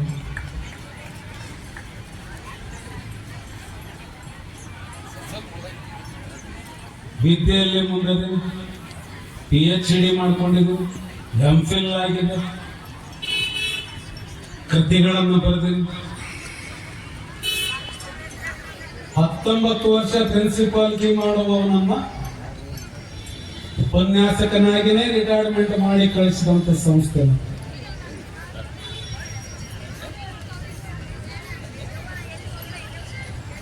ನೀವೆಲ್ಲಿ ಜಾತೀಯತೆ ಇಲ್ಲ ಅನ್ನೋದು ಈ ರಾಷ್ಟ್ರದ ಮೂಲ ವಾಸನೆಯೇ ಜಾತಿ. ಹೀಗಾಗಿ ಆ ನೋವಿನಿಂದ ಮಾತಾಡ್ತೀವಿ ಹೊತ್ತು ಯಾವುದೇ ರೀತಿಯಿಂದ ಹಿಂಸೆಯಿಂದ ಅಂತ. ಅದಕ್ಕೆ ಬಾಬಾ ಸಾಹೇಬ್ ಅಂಬೇಡ್ಕರ್ ಅಂದ್ರೆ ನಮ್ಮ ಆತ್ಮ. ಸಂವಿಧಾನ ಅಂದ್ರೆ ಈ ರಾಷ್ಟ್ರದ ಒಂದು ಧರ್ಮಕರ್ತ. ಇಷ್ಟನ್ನೇ ನಾವು ಹೇಳ್ತೀವಿ ಹೊತ್ತು ಯಾರ ಮೇಲೆ ನಾವು ದಬ್ಬಾಳಿಕೆ ಇನ್ನೊಂದು ಮುನ್ನೊಂದು ಮಾಡಬೇಕು. ಅದಕ್ಕಾಗಿ ಉದಯ್ ಸರ್ ಬಹಳ ಹೇಳಿದ್ರು ನಿನ್ನೆ, ನಮ್ಮ ಸೋಮಣ್ಣನ ಹೇಳಿಲ್ಲ, ಬರ್ಬೇಕು ಸರಿ ನಾವು ಹುಟ್ಟಿದ ಊರು, ನಾನು ಆಟ ಆಡಿದ ವಾಲಿಬಾಲ್ ಗ್ರೌಂಡ್ ಇದೆ, ಬರ್ತೀನಿ, ಒಂದು 4 ಮಾತಾಡ್ತೀನಿ, ಕಿವಿ ಇದ್ದರು ಕೇಳ್ತಾರ, ಮೆದುಳಿದ್ದರು ತಿಳ್ಕೊಳ್ತಾರ, ಬ್ಯಾಡದವ್ರು ಹೋಗ್ತಾರ. ನಮ್ಮದು ಉಪನ್ಯಾಸ ಕಾರ್ಯಕ್ರಮ 1 ತಾಸು ಆಗಬೇಕು, ಗಂಟೆ ಹೊಡೆದ ಮೇಲೆ ಮತ್ತೆ ಬರೋದು. ಅಂದಾಗ ಅವರು ಒಪ್ಕೊಂಡ್ರು. ಯಾಕಂದ್ರೆ ಇಲ್ಲಿ ನಮ್ಮ ದಲಿತ ಸಂಘರ್ಷ ಸಮಿತಿ ಎಲ್ಲ ಕಾರ್ಯಕರ್ತರು ಇರಬೇಕು, ಅವ್ರಿಗೆ ಗೊತ್ತಾಗಬೇಕು ಇವು ಕಾನೂನು, ಮಕ್ಕಳಿಗೂ ಗೊತ್ತಾಗಬೇಕು. ಅಂದಾಗ ಈ ಕಾರ್ಯಕ್ರಮ ಯಶಸ್ವಿ ಆಗ್ತದೆ ಅನ್ನುವಂಥದ್ದು. ಇನ್ನು ಹೆಣ್ಮಕ್ಳು ಹಕ್ಕವ್ರು ಬಂದಿದ್ದೀರಿ, ನಿಮಗೆಲ್ಲ ಮತದಾನದ ಹಕ್ಕು ಯಾರು ಕೊಟ್ಟರು ಅಂತ ಕೇಳಿದ್ರೆ ಧೈರ್ಯದಿಂದ ಹೇಳ್ರಿ ಬಾಬಾ ಸಾಹೇಬ್ ಅಂಬೇಡ್ಕರ್ ಅಂತ ಹೇಳಿ, ಧೈರ್ಯದಿಂದ ಮಾತಾಡಿ ಬಾಬಾ ಸಾಹೇಬ್ ಅಂಬೇಡ್ಕರ್ ಅಂತ ಹೇಳಿ. ಯಾರಿಗೂ ಹೆದರ ಅವಶ್ಯಕತೆನೇ ಇಲ್ಲ ಹೆಣ್ಮಕ್ಳು. ಯಾಕಂದ್ರೆ 498, 495, 491 ಸೆಕ್ಷನ್ ನಿಮ್ಮ ಪರವಾಗಿ ಇರೋದ್ರಿಂದ ಯಾರು ಏನು ಮಾಡೋದು ಹಾಗೆ. ಅದನ್ನು ಹೇಳ್ತಾ 4 ಮಾತುಗಳನ್ನು ಹೇಳಲಿಕ್ಕೆ ಅವಕಾಶವನ್ನು ಮಾಡಿಕೊಟ್ಟಂಥ ಇಲಾಖೆಯ, ಅದು ನನ್ನ ಮಾತೃ ಸಂಸ್ಥೆ, ಇಲಾಖೆಯ ಎಲ್ಲ ಅಧಿಕಾರಿಗಳಿಗೆ ಹಾಗೂ ಅಧಿಕಾರಿ ವೃಂದದವರಿಗೆ, ಸಂಘಟನೆಗಳ ಎಲ್ಲ ರೂವಾರಿಗಳಿಗೆ ಮತ್ತೊಮ್ಮೆ ಧನ್ಯವಾದಗಳನ್ನು ಅರ್ಪಣೆ ಮಾಡ್ತಾ ನನ್ನ ಮಾತುಗಳನ್ನು ಮುಕ್ತಾಯ ಮಾಡ್ತಾ ಇದ್ದೀವಿ. ಇದು ಸುದೀರ್ಘವಾಗಿ ಈ ಒಂದು ಕಾರ್ಯಕ್ರಮವನ್ನು ಕುರಿತು ಸುದೀರ್ಘವಾಗಿ ಅರ್ಥಗರ್ಭಿತವಾಗಿ ಉಪನ್ಯಾಸವನ್ನು ನೀಡಿರ್ತಕ್ಕಂಥ ಶ್ರೀ ಸತೀಶ್ ಪಾಸಿ ಸರ್ ಅವರು ನಿವೃತ್ತ ಉಪನ್ಯಾಸಕರು, ಅವರಿಗೆ ಧನ್ಯವಾದಗಳನ್ನು ಅರ್ಪಿಸ್ತಾ ಇದ್ದೇನೆ. ಅದೇ ರೀತಿಯಾಗಿ ಅವರಿಗೆ ನಮ್ಮ ಒಂದು ಕಾರ್ಯಕ್ರಮ ಪರವಾಗಿ ಅವರಿಗೆ ಒಂದು ಹೃದಯಪೂರ್ವಕವಾದ ಸನ್ಮಾನವನ್ನು ಕೂಡ ವೇದಿಕೆ ಮೇಲೆ ಆಸೀನರಾಗಿ ಮಾನ್ಯರು ಮಾಡಬೇಕಂತ ಅವರಲ್ಲಿ ಕೇಳ್ಕೊಳ್ತಾರೆ. ಅವರು ಹೇಳಿದ ಹಾಗೆ ಅವರ ಒಂದು ಸಂವಿಧಾನದಲ್ಲಿ ಅತಿ ಹೆಚ್ಚು ಮಹತ್ವನ ಕೊಟ್ಟಿದ್ದು ಮಹಿಳೆಯರ ಶಿಕ್ಷಣಕ್ಕಾಗಿ ಅನ್ನುವ ನಿಟ್ಟಿನಲ್ಲಿ. ಸೊ ಹಾಗಾಗಿ ಮಹಿಳೆಯರ ಶಿಕ್ಷಣದಿಂದ ಇವತ್ತಿನ ದಿವಸ ಮಹಿಳೆಯರು ಅತ್ಯುನ್ನತ ಹುದ್ದೆಗಳಲ್ಲಿ ಕೂಡ ಬರ್ತಾ ಇದ್ದಾರೆ. ಅದು ಹೇಗೆ ಅಂತಂತಂದ್ರೆ ರೈಲ್ವೆ ಒಂದು ಇದರಲ್ಲಿ ಮಹಿಳೆಯರಿಗಾಗಿ ಸಪ್ರೇಟ್ ಬೋಗಿ ಇರ್ತೈತಿ, ಅಲ್ಲಿ ಗಂಡ್ಮಕ್ಳು ಹೋಗಿಲ್ಲ, ಆದರೆ ಅವರು ಎಲ್ಲ ಬೋಗಿಗಳಿಗೂ ಹೋಗ್ಬೋದು. ಸೊ ಆ ನಿಟ್ಟಿನಲ್ಲಿ ಎಲ್ಲ ಒಂದು ರಿಸರ್ವೇಷನನ್ನು ಮಹಿಳೆಯರಿಗೆ ಇದೆ, ಅದ್ರ ಜೊತೆಗೆ ಅತ್ಯಂತ ಉನ್ನತ ಮಾಡ್ತಾ ಬರ್ತಾ ಇದ್ದಾರೆ. ಸೊ ಅದೇ ರೀತಿ ಇನ್ನೂ ಹೆಚ್ಚಿನ ಒಂದು ಪರೀಕ್ಷಾ ಸಂಬಂಧಿತವಂಥ ಮಾಹಿತಿಗಳನ್ನು ಹೇಳಿರ್ತಕ್ಕಂಥ ಶ್ರೀ ಸತೀಶ್ ಪಾಸಿ ಸರ್ ಅವರಿಗೆ. ನನ್ನ ಹೆಸರು ಸಾಹಿತ್ಯವಾಣಿ ಸುರೇಶ್ ಪೂಜಾರ್. ನಾನು 3ನೇ ತರಗತಿಯಲ್ಲಿ ಓದುತ್ತಿದ್ದೇನೆ. ನನ್ನ ತಂದೆ ಹೆಸರು ಸುರೇಶ್ ಪೂಜಾರ್. ನನ್ನ ಶಾಲೆ ಹೆಸರು PMC SM ಭೂಮರೆಡ್ಡಿ ಸರಕಾರಿ ಹಿರಿಯ ಹಾಗೂ ಪ್ರೌಢಶಾಲೆಯ ಏಡಿ ನಗರ ಮುಂಡಲಗಿ. ನಾನು ಸಂವಿಧಾನ ಪ್ರಸ್ತಾವನೆ ಹೇಳುತ್ತಿದ್ದೇನೆ. ಭಾರತದ ಸಂವಿಧಾನ ಪ್ರಸ್ತಾವನೆ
ಅದ್ಭುತವಾದಂತಹ ಪುಟಾಣಿ ನುಡಿಗಳು ಸಾಹಿತ್ಯವಾಣಿ ಸುರೇಶ್ ಪೂಜಾ ಹಾಗೂ ಆ ವಿದ್ಯಾರ್ಥಿನಿಯು ನಾವು ಎಷ್ಟು ಸರಿ ಒಂದು ಕಾರ್ಯಕ್ರಮವನ್ನು ಮಾಡ್ತೀವಿ, ಆ ಪ್ರತಿಯೊಂದು ಚಿಕ್ಕ ಪುಟ್ಟ ಅಷ್ಟು ವಯಸ್ಸಿಂದನೂ ಕೂಡ ಆ ವಿದ್ಯಾರ್ಥಿನಿಯು ಆಶೀರ್ವಾದ ಆ ಒಂದು ಡಾಕ್ಟರ್ ಬಿ ಆರ್ ಅಂಬೇಡ್ಕರ್ ಆ ಒಂದು ನಿಟ್ಟಿನಲ್ಲಿ ತಾವೆಲ್ಲರೂ ಕೂಡ ಪುಟಾಣಿಗಳಿಗೆ ಆಶೀರ್ವದಿಸಬೇಕು ಹಾಗೂ ಅವರ ಭವಿಷ್ಯ ಉಜ್ವಲಬೇಕು ಅಂತ ಹೇಳಿಬಿಟ್ಟು ಈ ಸಂದರ್ಭದಲ್ಲಿ ನಾನು ಹೇಳ್ತಾ ಆ ಎರಡು ಪುಟಾಣಿ ಮಕ್ಕಳಿಗೆ ಧನ್ಯವಾದಗಳನ್ನು ಅರ್ಪಿಸ್ತಾ ಇದ್ದೇನೆ. ಯರಿಸ್ವಾಮಿ PS ಸರ್ ಅವರು, ಮಾನ್ಯ ದಂಡಾಧಿಕಾರಿಗಳು ಹಾಗೂ ತಹಸೀಲ್ದಾರ್ ಸರ್ ಅವರಿಂದ.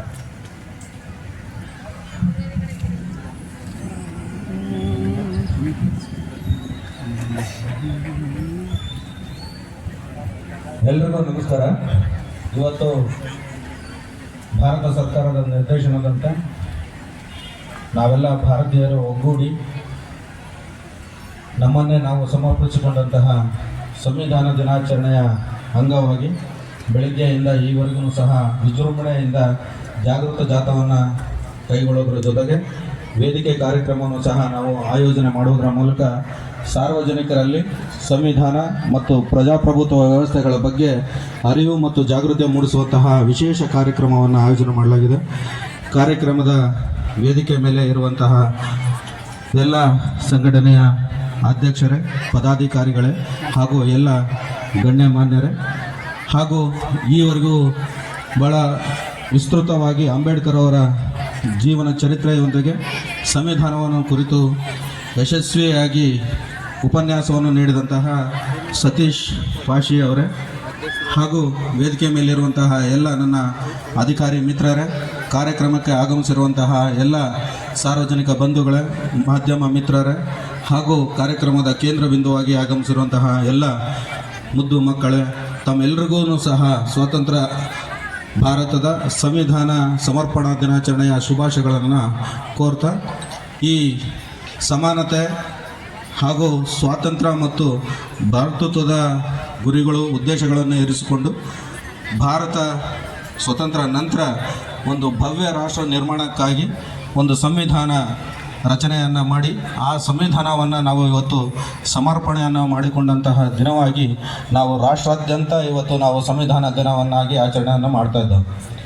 ಈ ಸಂವಿಧಾನ ಅನ್ನುವಂಥದ್ದು ಅಥವಾ ಸಂವಿಧಾನ ರಚನೆ ಅನ್ನುವಂಥದ್ದು ಅಷ್ಟು ಈಸಿಯಾಗಿ ಅಥವಾ ನಾವು ಎಲ್ಲ ಒಂದು ಸ್ಥಾನದಲ್ಲಿ ಕೂತ್ಕೊಂಡು ಅಥವಾ ಟೇಬಲ್ ವರ್ಕ್ ಮಾಡಲಿಕ್ಕೆ ಸಾಧ್ಯವಾಗದೇ ಇರುವಂತಹ ಕಾರ್ಯ.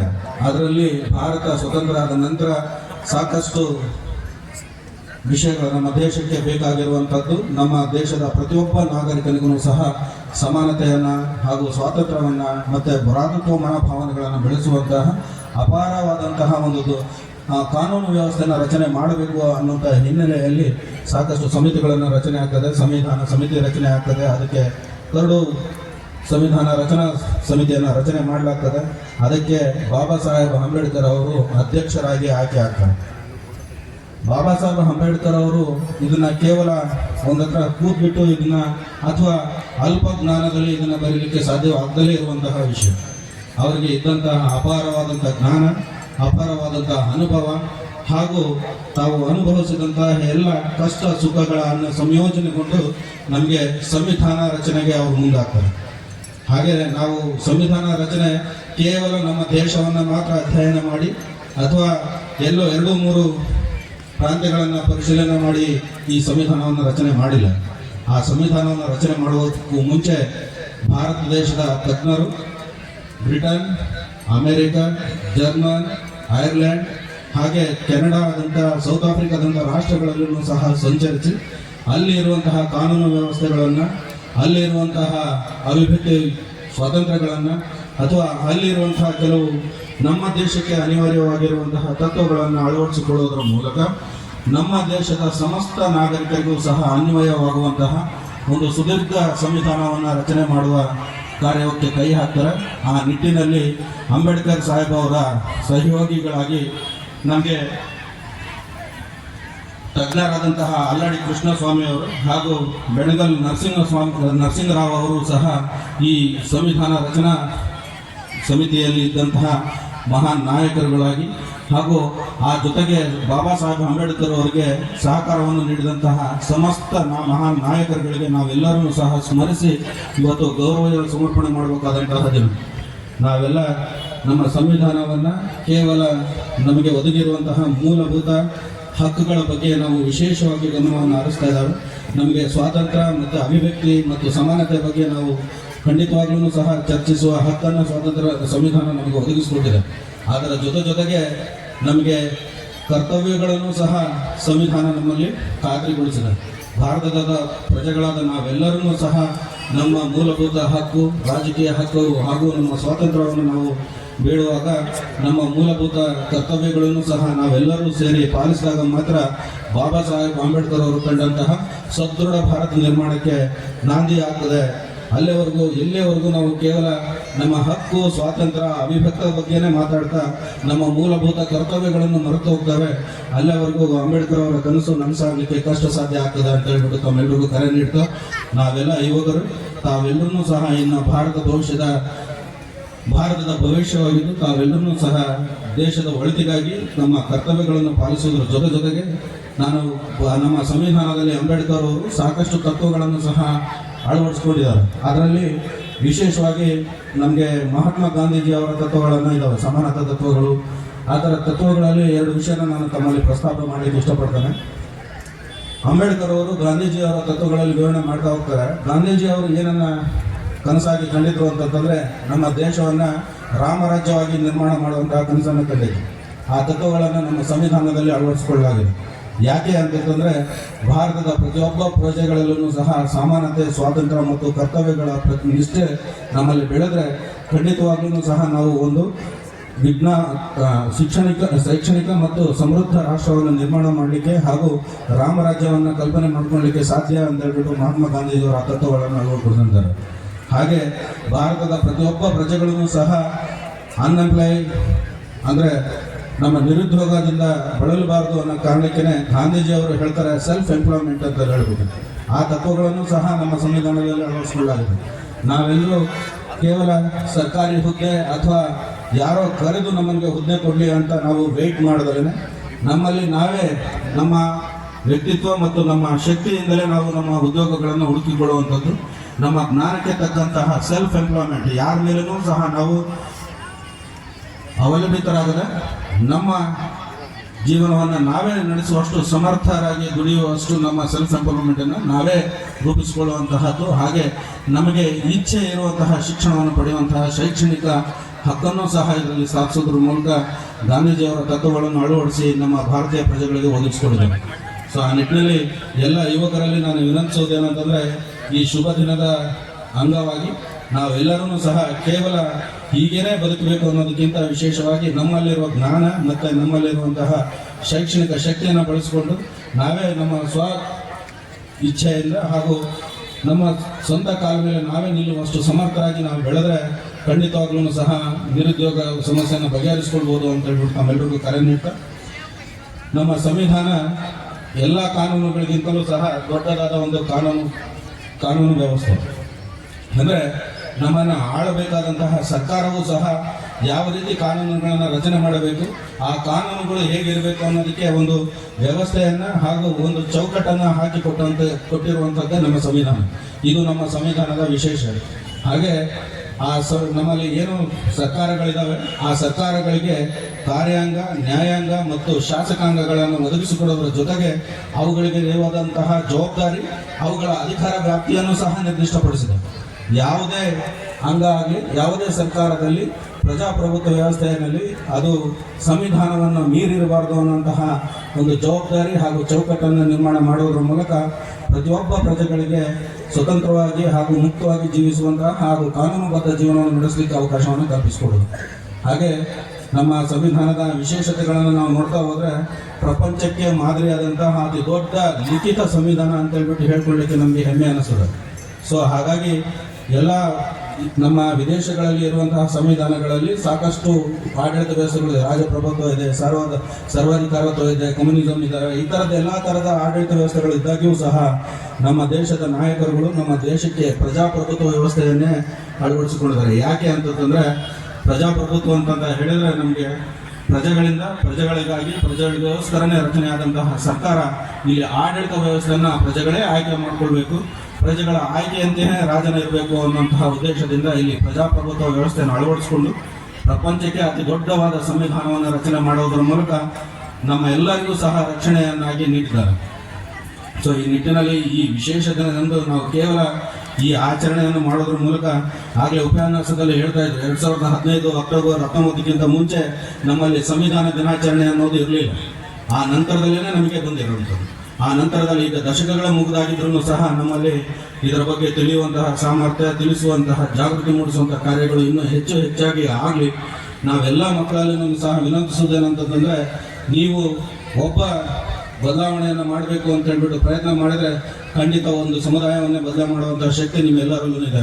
ನೀವು ನಿಮ್ಮ ಕುಟುಂಬ, ನೀವು ನಿಮ್ಮ ಸಮುದಾಯ, ನೀವು ನಿಮ್ಮ ಹಳ್ಳಿಯನ್ನು ಬದಲಾವಣೆ ಮಾಡುವ ಪ್ರಯತ್ನವನ್ನು ಮಾಡಿದರೆ ಖಂಡಿತವಾಗ್ಲೂ ಸಹ ನಮ್ಮ ಸುಭದ್ರ ರಾಷ್ಟ್ರಕ್ಕೆ ಗಾಂಧೀಜಿಯವರು ಕಂಡಂತಹ ರಾಮರಾಜ್ಯವನ್ನು ನಿರ್ಮಾಣ ಮಾಡಲಿಕ್ಕೆ ಸಾಧ್ಯವಾಗ್ತದೆ ಅಂತ ಹೇಳ್ತಾ, ಗಾಂಧೀಜಿಯವರು ಅವರ ತತ್ವಗಳಲ್ಲಿ ಒಂದನ್ನು ಹೇಳ್ತಾರೆ, ಸಮಾಜದಲ್ಲಿ ಇರುವಂತಹ ಅಂಕುಡೊಂಕುಗಳನ್ನು ತಿದ್ದುವುದಾದರೆ ಅಥವಾ ಸಮಾಜವನ್ನು ಸುಧಾರಣೆ ಮಾಡುವುದಾದರೆ ಮೊದಲು ನೀನು ಬದಲಾವಣೆ ಆಗುವಂತ ಹೇಳ್ತೇನೆ. ಅಂದರೆ ಅವರು ಹೇಳ್ತಾರೆ, ನಾನು ಇನ್ನೊಬ್ಬರ ಬಗ್ಗೆ ಬೆರಳಚ್ಚಿ ತೋರಿಸೋದ್ರ ಮೊದಲು ನನ್ನನ್ನು ನಾನು ಪರಿವರ್ತನೆ ಮಾಡ್ಕೊಳ್ಬೇಕು, ನನ್ನನ್ನು ನಾನು ಮೊದಲು ಬದಲಾವಣೆ ಮಾಡ್ಕೊಳ್ಬೇಕು. ನಾನು ಬದಲಾದರೆ ಖಂಡಿತ ನನ್ನ ಕುಟುಂಬ ಬದಲಾಗ್ತದೆ, ನನ್ನ ಕುಟುಂಬ ಬದಲಾದರೆ ಖಂಡಿತ ನನ್ನ ಓಣಿ ಅಥವಾ ಬೀದಿ ಅಥವಾ ನನ್ನ ಕಮ್ಯುನಿಟಿ ಬದಲಾಗ್ತದೆ, ನನ್ನ ಕಮ್ಯುನಿಟಿ ಅಥವಾ ನಮ್ಮ ಗ್ರಾಮ ಬದಲಾದರೆ ಖಂಡಿತವಾಗ್ಲೂ ಸಹ ಕನಸಿನ ರಾಮರಾಜ್ಯ ನಿರ್ಮಾಣ ಆಗ್ತದೆ ಅನ್ನುವಂತಹ ಬಲವಾದ ನಂಬಿಕೆಯನ್ನು ಇಟ್ಟಿದ್ದಂತಹ ಮಹಾತ್ಮ ಗಾಂಧೀಜಿಯವರ ಈ ತತ್ವವನ್ನು ತಮ್ಮೆಲ್ಲರಿಗೂ ಹೇಳಿ ಬಯಸ್ತಾ, ತಾವೆಲ್ಲರೂ ಸಹ ಈಗ ಸಾಕಷ್ಟು ಸಮಯದಿಂದ ಸಂವಿಧಾನದ ಬಗ್ಗೆ ಕೇಳಿದಿರಿ.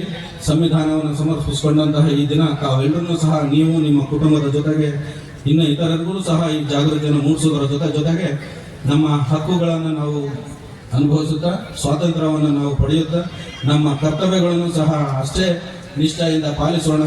ಆಗ ಮಾತ್ರ ನಮ್ಮ ಸುಭದ್ರ ರಾಷ್ಟ್ರ ಹಾಗೂ ನಮ್ಮ ನಾಯಕರುಗಳು ಕಂಡು ಹಾಗೂ ಅಂಬೇಡ್ಕರ್ ಸಾಹೇಬ್ ಅವರು ಇಷ್ಟು ದೊಡ್ಡ ಸಂವಿಧಾನವನ್ನು ರಚನೆ ಮಾಡಿ ನಮಗೆ ಸಮರ್ಪಣೆ ಮಾಡಿದ್ದಕ್ಕೂ ಸಹ ಸಾರ್ಥಕವಾಗ್ತದೆ ಅಂತ ಹೇಳ್ಬಿಟ್ಟು ತಮ್ಮೆಲ್ಲರಿಗೂ ಸಹ ಕರೆ ನೀಡಿ ನನ್ನ ಅಧ್ಯಕ್ಷ ಭಾಷಣಗಳಿಗೆ ವಿರಾಮ ಹೇಳ್ತಾನೆ. ಜೈ ಹಿಂದ್, ಜೈ ಕರ್ನಾಟಕ. ಸುದೀರ್ಘವಾಗಿ ಈ ಕಾರ್ಯಕ್ರಮದಲ್ಲಿ ಜನ ಅಧ್ಯಕ್ಷತೆಯನ್ನು ವಹಿಸಿ ಅಧ್ಯಕ್ಷತೆಯನ್ನು ಹೇಳಿರ್ತಕ್ಕಂತಹ ಶ್ರೀ ಯರಿಸ್ವಾಮಿ ಸರ್ ಅವರು, ಮಾನ್ಯ ದಂಡಾಧಿಕಾರಿಗಳು ಹಾಗೂ ತಹಸೀಲ್ದಾರ್ ಸರ್ ಅವರಿಗೆ ಧನ್ಯವಾದಗಳು. ಈಗ 15/9/2025 ಈ ಸಂವಿಧಾನ ಪ್ರಯುಕ್ತವಾಗಿ ನಮ್ಮ ಇಲಾಖೆ ವತಿಯಿಂದ ಈಗಾಗಲೇ ಹಲವಾರು ಸ್ಪರ್ಧೆಗಳನ್ನು ನಾವು ಶಾಲಾ ಹಂತದಲ್ಲಿ ಕೈಗೊಂಡಿದ್ವಿ. ಆ ಶಾಲಾ ಹಂತದಲ್ಲಿ ಕೈಗೊಂಡಿರ್ತಕ್ಕಂಥ ಸ್ಪರ್ಧೆಗಳಲ್ಲಿ ನಮ್ಮ ತಾಲೂಕಿನಿಂದ ಆಯ್ಕೆ ಆಗಿರ್ತಕ್ಕಂಥ ಮಕ್ಕಳನ್ನು ನಾವು ಜಿಲ್ಲಾ ಮಟ್ಟಕ್ಕೂ ಕೂಡ ಕಳಿಸ್ಕೊಟ್ಟಿದ್ದೀವಿ. ಅವರಿಗೆ ಮುಂದಿನ ಹಂತದಲ್ಲಿ ನಮ್ಮ ಶಾಲಾ ಹಂತದಲ್ಲಿ ಪ್ರಶಸ್ತಿ ಪಡೆದಿರ್ತಕ್ಕಂಥ ಪ್ರಥಮ, ದ್ವಿತೀಯ, ತೃತೀಯ ಈ 3 ಹಂತದ ಚಿತ್ರಕಲಾ, ಭಾಷಣ ಮತ್ತು ಚರ್ಚಾ ಸ್ಪರ್ಧೆಯಲ್ಲಿ, ಪ್ರಬಂಧ ಸ್ಪರ್ಧೆಯಲ್ಲಿ ಬಹುಮಾನ ಪಡೆದಿರ್ತಕ್ಕಂಥ ಮಕ್ಕಳಿಗೆ ನಾವು ನಮ್ಮ ಇಲಾಖೆ ವತಿಯಿಂದ ಅಮೌಂಟ್ ರೂಪದಲ್ಲಿ ಅವ್ರಿಗೆ ಬಹುಮಾನ ಕೊಡ್ತಾರೆ. ಅದು ನಂತರ ಅವ್ರಿಗೆ ನೇರವಾಗಿ ಅವ್ರಿಗೆ ಅಕೌಂಟ್ಗೆ ಜಮಾ ಮಾಡೋಂಥ ವ್ಯವಸ್ಥೆ ಇದೆ. ಹಾಗಾಗಿ ಆ ನಿಟ್ಟಿನಲ್ಲಿ ಈಗ ನಮ್ಮ ತಾಲೂಕಿನಲ್ಲಿ 6 ಜನ ವಿದ್ಯಾರ್ಥಿಗಳು ಪ್ರಥಮ, ದ್ವಿತೀಯ 2 ಹಂತದಲ್ಲಿ ನಾವು 6ರಿಂದ 7ನೇ ತರಗತಿ ಮತ್ತು 8ರಿಂದ 9ರಿಂದ 12ನೇ ತರಗತಿವರೆಗೂ ನಾವು ಒಂದು ಸ್ಪರ್ಧೆ ನಡೆಸಿದ್ವಿ. ಆ ಸ್ಪರ್ಧೆಗೆ ಸಂಬಂಧಪಟ್ಟಂತೆ BO ರವರು ಈ 6 ಪ್ರಶಸ್ತಿ ಪತ್ರಗಳನ್ನು ಪಡೆದು ಆ ಶಾಲಾ ಮುಖ್ಯಸ್ಥರಿಗೆ ಅಥವಾ ಶಾಲಾ ಮಕ್ಕಳಿಗೆ ತಲುಪಿಸಬೇಕಂತ BO ಅವ್ರಿಗೆ ನಾನು ವಿನಂತಿಸ್ತಾ ಇದ್ದೀನಿ. ದಯಮಾಡಿ BO ರವರು ಆ ಶಾಲಾ ಮುಖ್ಯಸ್ಥರನ್ನ, ಆ ವಿದ್ಯಾರ್ಥಿಗಳನ್ನ ಈ ವೇದಿಕೆಗೆ ಬರಮಾಡಿಸ್ಕೊಳ್ಬೇಕಂತ ವಿನಂತಿಸ್ತಾ ಇದ್ದೀನಿ. ಅಥವಾ ತಾವೇ ಸ್ವತಃ BO ರವರೇ ಈ ಪ್ರಶಸ್ತಿ ಪತ್ರಗಳನ್ನ ಮತ್ತು ಸನ್ಮಾನವನ್ನು ತಮ್ಮ ಶಾಲಾ ಹಂತದಲ್ಲಿ ಅವರಿಗೆ ಸನ್ಮಾನ ಮಾಡಬೇಕಂತ ವಿನಂತಿಸ್ತಾ ಇದ್ದೀನಿ.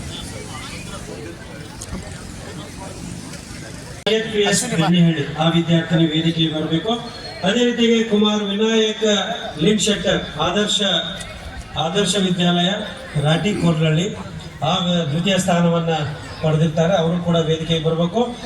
ಕುಮಾರಿ ಶ್ರುತಿ ಮಾರುತಿ ಕೌಲೂರ್ GHPS ಕೋಟೆ 1 ಮುಂಡರ್ಗಿ ಈ ವಿದ್ಯಾರ್ಥಿನಿ ಕೂಡ ವೇದಿಕೆ ಮೇಲೆ ಕುತ್ಕೋಬೇಕಂತ ಕೇಳ್ಕೊಳ್ತಾ ಇದ್ರೆ ಅವರು ಕೂಡ ಸನ್ಮಾನವನ್ನ ಸ್ವೀಕರಿಸಬೇಕಂತ ಹೇಳ್ತಾರೆ.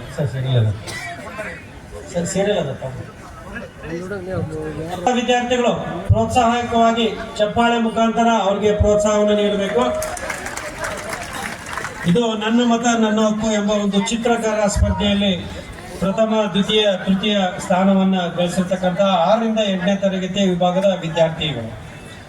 ಇದಾದ ಮೇಲೆ 8ರಿಂದ 12ನೇ ತರಗತಿ ವಿಭಾಗದ ವಿದ್ಯಾರ್ಥಿಗಳು ತಯಾರಾಗಿರಬೇಕು. ಮೊದಲನೇ ಸ್ಥಾನ Kumar Vinayak Pujar JHS Bardur G government high school Bardur. ಆ ವಿದ್ಯಾರ್ಥಿ ಇಲ್ಲಿ ಬಂದು ವೇದಿಕೆ ಹತ್ರ ಬರಬೇಕು. ಅದೇ ರೀತಿಯಾಗಿ 2ನೇ ಸ್ಥಾನವನ್ನು ಕುಮಾರಿ ನಾಗವೇಣಿ KH ಕುರುಡಗಿ ಪ್ರೌಢಶಾಲೆ ಕೊರಳಹಳ್ಳಿ ಅವರು ದ್ವಿತೀಯ ಸ್ಥಾನವನ್ನು ತೆಗೆದುಕೊಂಡಿದ್ದಾರೆ. ಅವರು ಕೂಡ ವೇದಿಕೆಗೆ ಬರಬೇಕು. ಅದೇ ರೀತಿಯಾಗಿ ಕುಮಾರ್ ಭುವನ್ ಜಗತಾಪ ಆದರ್ಶ ವಿದ್ಯಾಲಯ ರಾಟಿ ಕೊರಳಹಳ್ಳಿ ತೃತೀಯ ಸ್ಥಾನವನ್ನು ಗಳಿಸಿದ್ದಾರೆ. ಈ 3 ವಿದ್ಯಾರ್ಥಿಗಳು ಕೂಡ ವೇದಿಕೆಗೆ ಬರಬೇಕಂತ ಕೇಳ್ಕೊಳ್ತಾರೆ. ಆದರ್ಶ ವಿದ್ಯಾಲಯದ ಶಿಕ್ಷಕರಿದ್ರು ಕೂಡ ಅವರು ಈ ವೇದಿಕೆಯಲ್ಲಿ ಬಂದು ವಿದ್ಯಾರ್ಥಿ ಪರವಾಗಿ ಆ ಸನ್ಮಾನವನ್ನು ಸ್ವೀಕರಿಸಬೇಕಂತ ವಿನಂತಿಸ್ತಾ ಇದ್ದೀನಿ. ದಯಮಾಡಿ ಆದರ್ಶ ಶಾಲೆಯ 2 ವಿದ್ಯಾರ್ಥಿಗಳು ಭುವನ್ ಜಗತಾಪ್ 10ನೇ ತರಗತಿ ವಿದ್ಯಾರ್ಥಿ ಹಾಗೂ ವಿನಾಯಕ್ ಲಿಂಗ್ ಶೆಟ್ಟರ್ 7ನೇ ತರಗತಿ ವಿದ್ಯಾರ್ಥಿ. ಇವ್ರು ಕೊಡ್ರಿ. ಆಯ್ತು ಸರ್. ಇನ್ನೊಂದು ವಿನಾಯಕ ಪೂಜಾರಿ 9ನೇ ತರಗತಿ ವಿದ್ಯಾರ್ಥಿ, ಈತ JHS ಬರ್ದೂರು ವಿದ್ಯಾರ್ಥಿ ಆಗಿದ್ದಾನೆ. ಬರ್ದೂರು ಶಾಲಾ ಶಿಕ್ಷಕರು ಯಾರಾದರೂ ಇದ್ರು ಕೂಡ ಅವ್ರು ಬಂದು ವೇದಿಕೆಯಲ್ಲಿ ಮನೆಯವರಿಂದ ಸನ್ಮಾನ ಸ್ವೀಕರಿಸಬೇಕಂತ ವಿನಂತಿ. ದಾರಿ ಬಿಡಿ ಸರ್ಗೆ. ಇಲ್ಲಿದ್ದಾರೆ ಸರ್, ಇಲ್ಲಿದ್ದಾರೆ, ಹಿಂದಿರ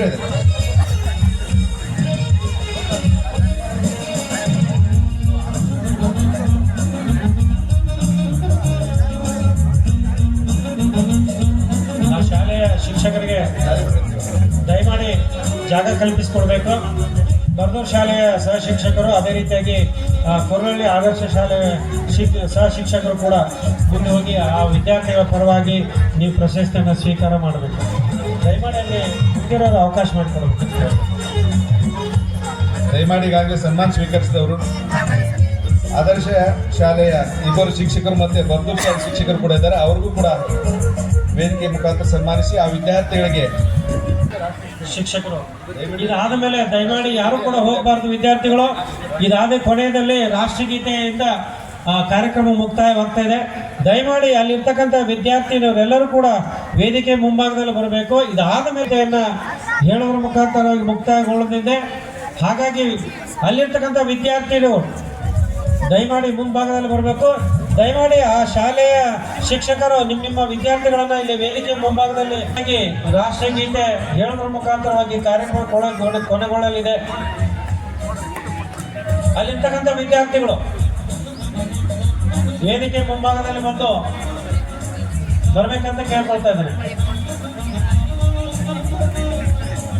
ಈ ಒಂದು ವಿದ್ಯಾರ್ಥಿಗಳಿಗೆ ಹಾಗೂ ಪ್ರಶಸ್ತಿಯನ್ನ ಹಾಗೂ ಸನ್ಮಾನವನ್ನು ಮಾಡಿರ್ತಕ್ಕಂಥ ತಮಗೆಲ್ಲರಿಗೂ ಕೂಡ ಧನ್ಯವಾದಗಳನ್ನು ಈ ಸಂದರ್ಭದಲ್ಲಿ ಅರ್ಪಿಸುತ್ತಾ ರಾಷ್ಟ್ರಗೀತೆ ಇದೆ.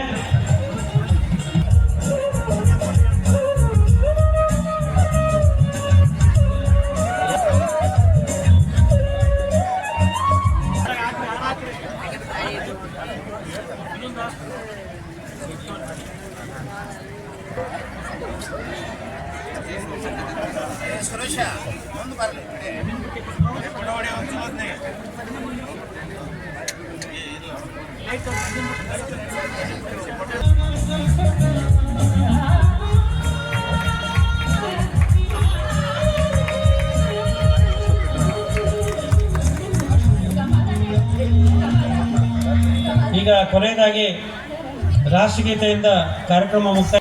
ಆದರೆ ಇತ್ತೀಚೆಗೆ ಸನ್ಮಾನ್ಯ ತಹಶೀಲ್ದಾರ್ ಸಾಹೇಬರಾಗಿರ್ಬೋದು, ಸನ್ಮಾನ್ಯ EO ಸಾಹೇಬರಾಗಿರ್ಬೋದು, ಹಾಗೆಯೇ ನಮ್ಮ ಉದಯ್ ಕುಮಾರ್ ಸಾಹೇಬರಾಗಿರ್ಬೋದು, ಇವರು ಬಹಳ ವ್ಯವಸ್ಥಿತವಾಗಿ ಎಲ್ಲ ತಾಲೂಕಿನ ಅಧಿಕಾರಿಗಳನ್ನು ಕೂಡಿಸಿ ಪೂರ್ವಭಾವಿ ಸಭೆ ಮಾಡಿ ಕಾರ್ಯಕ್ರಮಗಳನ್ನು ಅಚ್ಚುಕಟ್ಟಾಗಿ ಮಾಡ್ತಾರೆ, ಅರ್ಥಗರ್ಭಿತವಾಗಿ ಮಾಡ್ತಾರೆ. ಅದಕ್ಕೆ ಇಂಥ ಅಧಿಕಾರಿಗಳು ನಮ್ಮ ತಾಲೂಕಿಗೆ ಸಿಕ್ಕಿದ್ದು ನಮಗೆ ಪುಣ್ಯ. ಅದಕ್ಕಾಗಿ ಒಂದು ಜೋರಾದ ಚಪ್ಪಾಳೆಯನ್ನು ತಟ್ಟಿ ಅವರಿಗೆ ಪ್ರೋತ್ಸಾಹ ಕೊಡಬೇಕಂತ ಹೇಳ್ತಾ ಮುಂದಿನ ಕಾರ್ಯಕ್ರಮನ ನಡೆಸಿಕೊಡ್ಬೇಕು.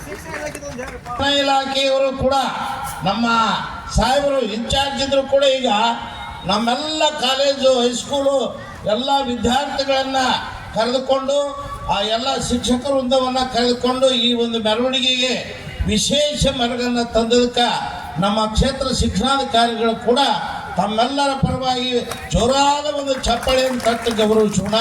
ಹಾಗೆ ಕಾರ್ಯಕ್ರಮದಲ್ಲಿ ಬಂದಿರತಕ್ಕಂಥ ಎಲ್ಲ ಪ್ರಗತಿಪರ ಸಂಘಟನೆಗಳ ನಾಯಕರಿಗೂ, ಪೊಲೀಸ್ ಸಿಬ್ಬಂದಿಯವರಿಗೂ, ಪತ್ರಕರ್ತರಿಗೂ ಎಲ್ಲರಿಗೂ ನಾನು ವಿಶೇಷವಾಗಿ ವಂದಿಸುತ್ತೇನೆ. ಭಾರತ ಭಾಗ್ಯ ವಿಧಾತ ಪಂಜಾಬ ಸಿಂಧ ಗುಜರಾತ ಮರಾಠ ದ್ರಾವಿಡ ಉತ್ಕಲ ಬಂಗ ವಿಂಧ್ಯ ಹಿಮಾಚಲ ಯಮುನಾ ಗಂಗ ಉಚ್ಚಲ ಜಲಧಿ ತರಂಗ तव शुभ नामे जागे तव शुभाशिष मागे गाहे तव जय गाथा जनगण मंगलदायक जय हे भारत भाग्य विधाता जय हे जय हे जय हे जय जय जय जय हे हलो भारत माता की, हलो कर्नाटक माता की, संविधान दिनाचरणೆಗೆ, संविधान दिनाचरणೆಗೆ ಒಂದೇ ಒಂದೇ ಜೈ ಭೀಮ್. ಧನ್ಯವಾದಗಳು. ಎಲ್ಲರಿಗೂ ಉಪಹಾರ ವ್ಯವಸ್ಥೆ ಇದೆ. ದಯಮಾಡಿ ಅಲ್ಲಿ ಗಾರ್ಡನ್ ಹಂತದಲ್ಲಿ ಎಲ್ಲ ವಿದ್ಯಾರ್ಥಿಗಳು ಅಲ್ಲಿ ಹೋಗಿ ಉಪಹಾರವನ್ನು ಸೇವಿಸಬೇಕೆಂದು ಹೇಳ್ಕೊಳ್ತಾ ಇದ್ದು, ಅದೇ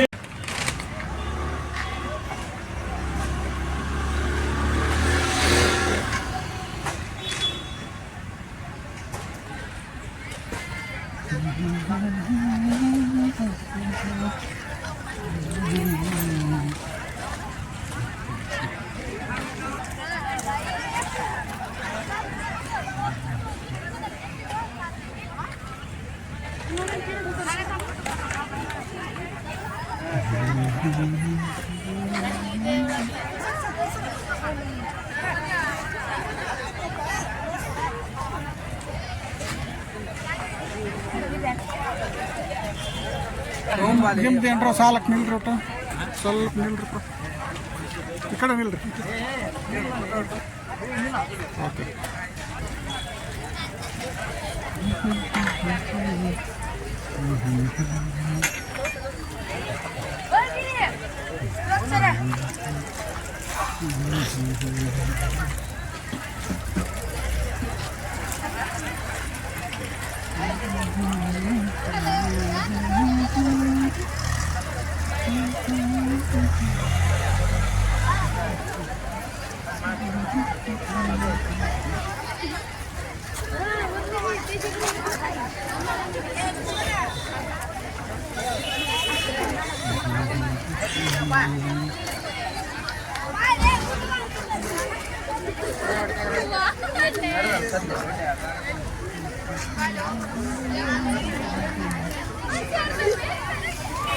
ಪ್ರಣೀತ್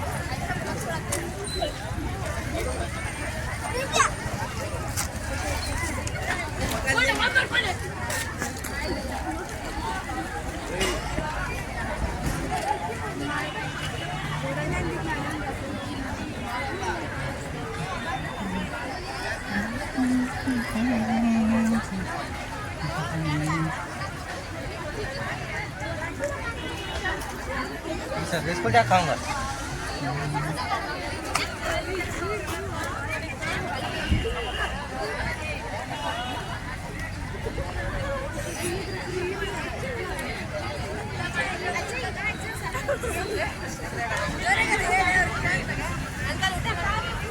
ಮಾಡ್ರಿ ಸಾರಿ ತೊಗೊಂತೀನಿ ನಾನು.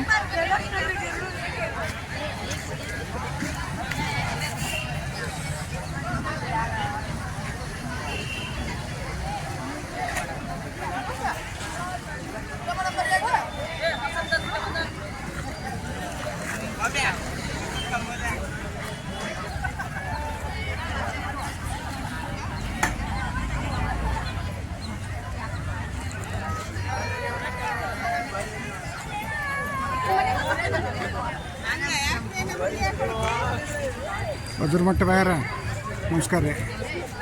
ಆರಾಮದೀವ್ರಿ, ತಾವು ಆರಾಮದ್ರಿ? ಸಾಕು ಮಾಡಿ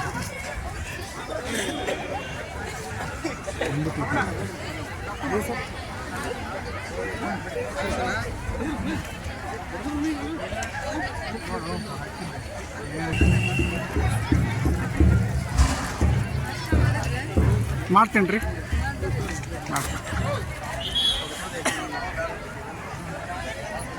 ಹಾಂ ರೀ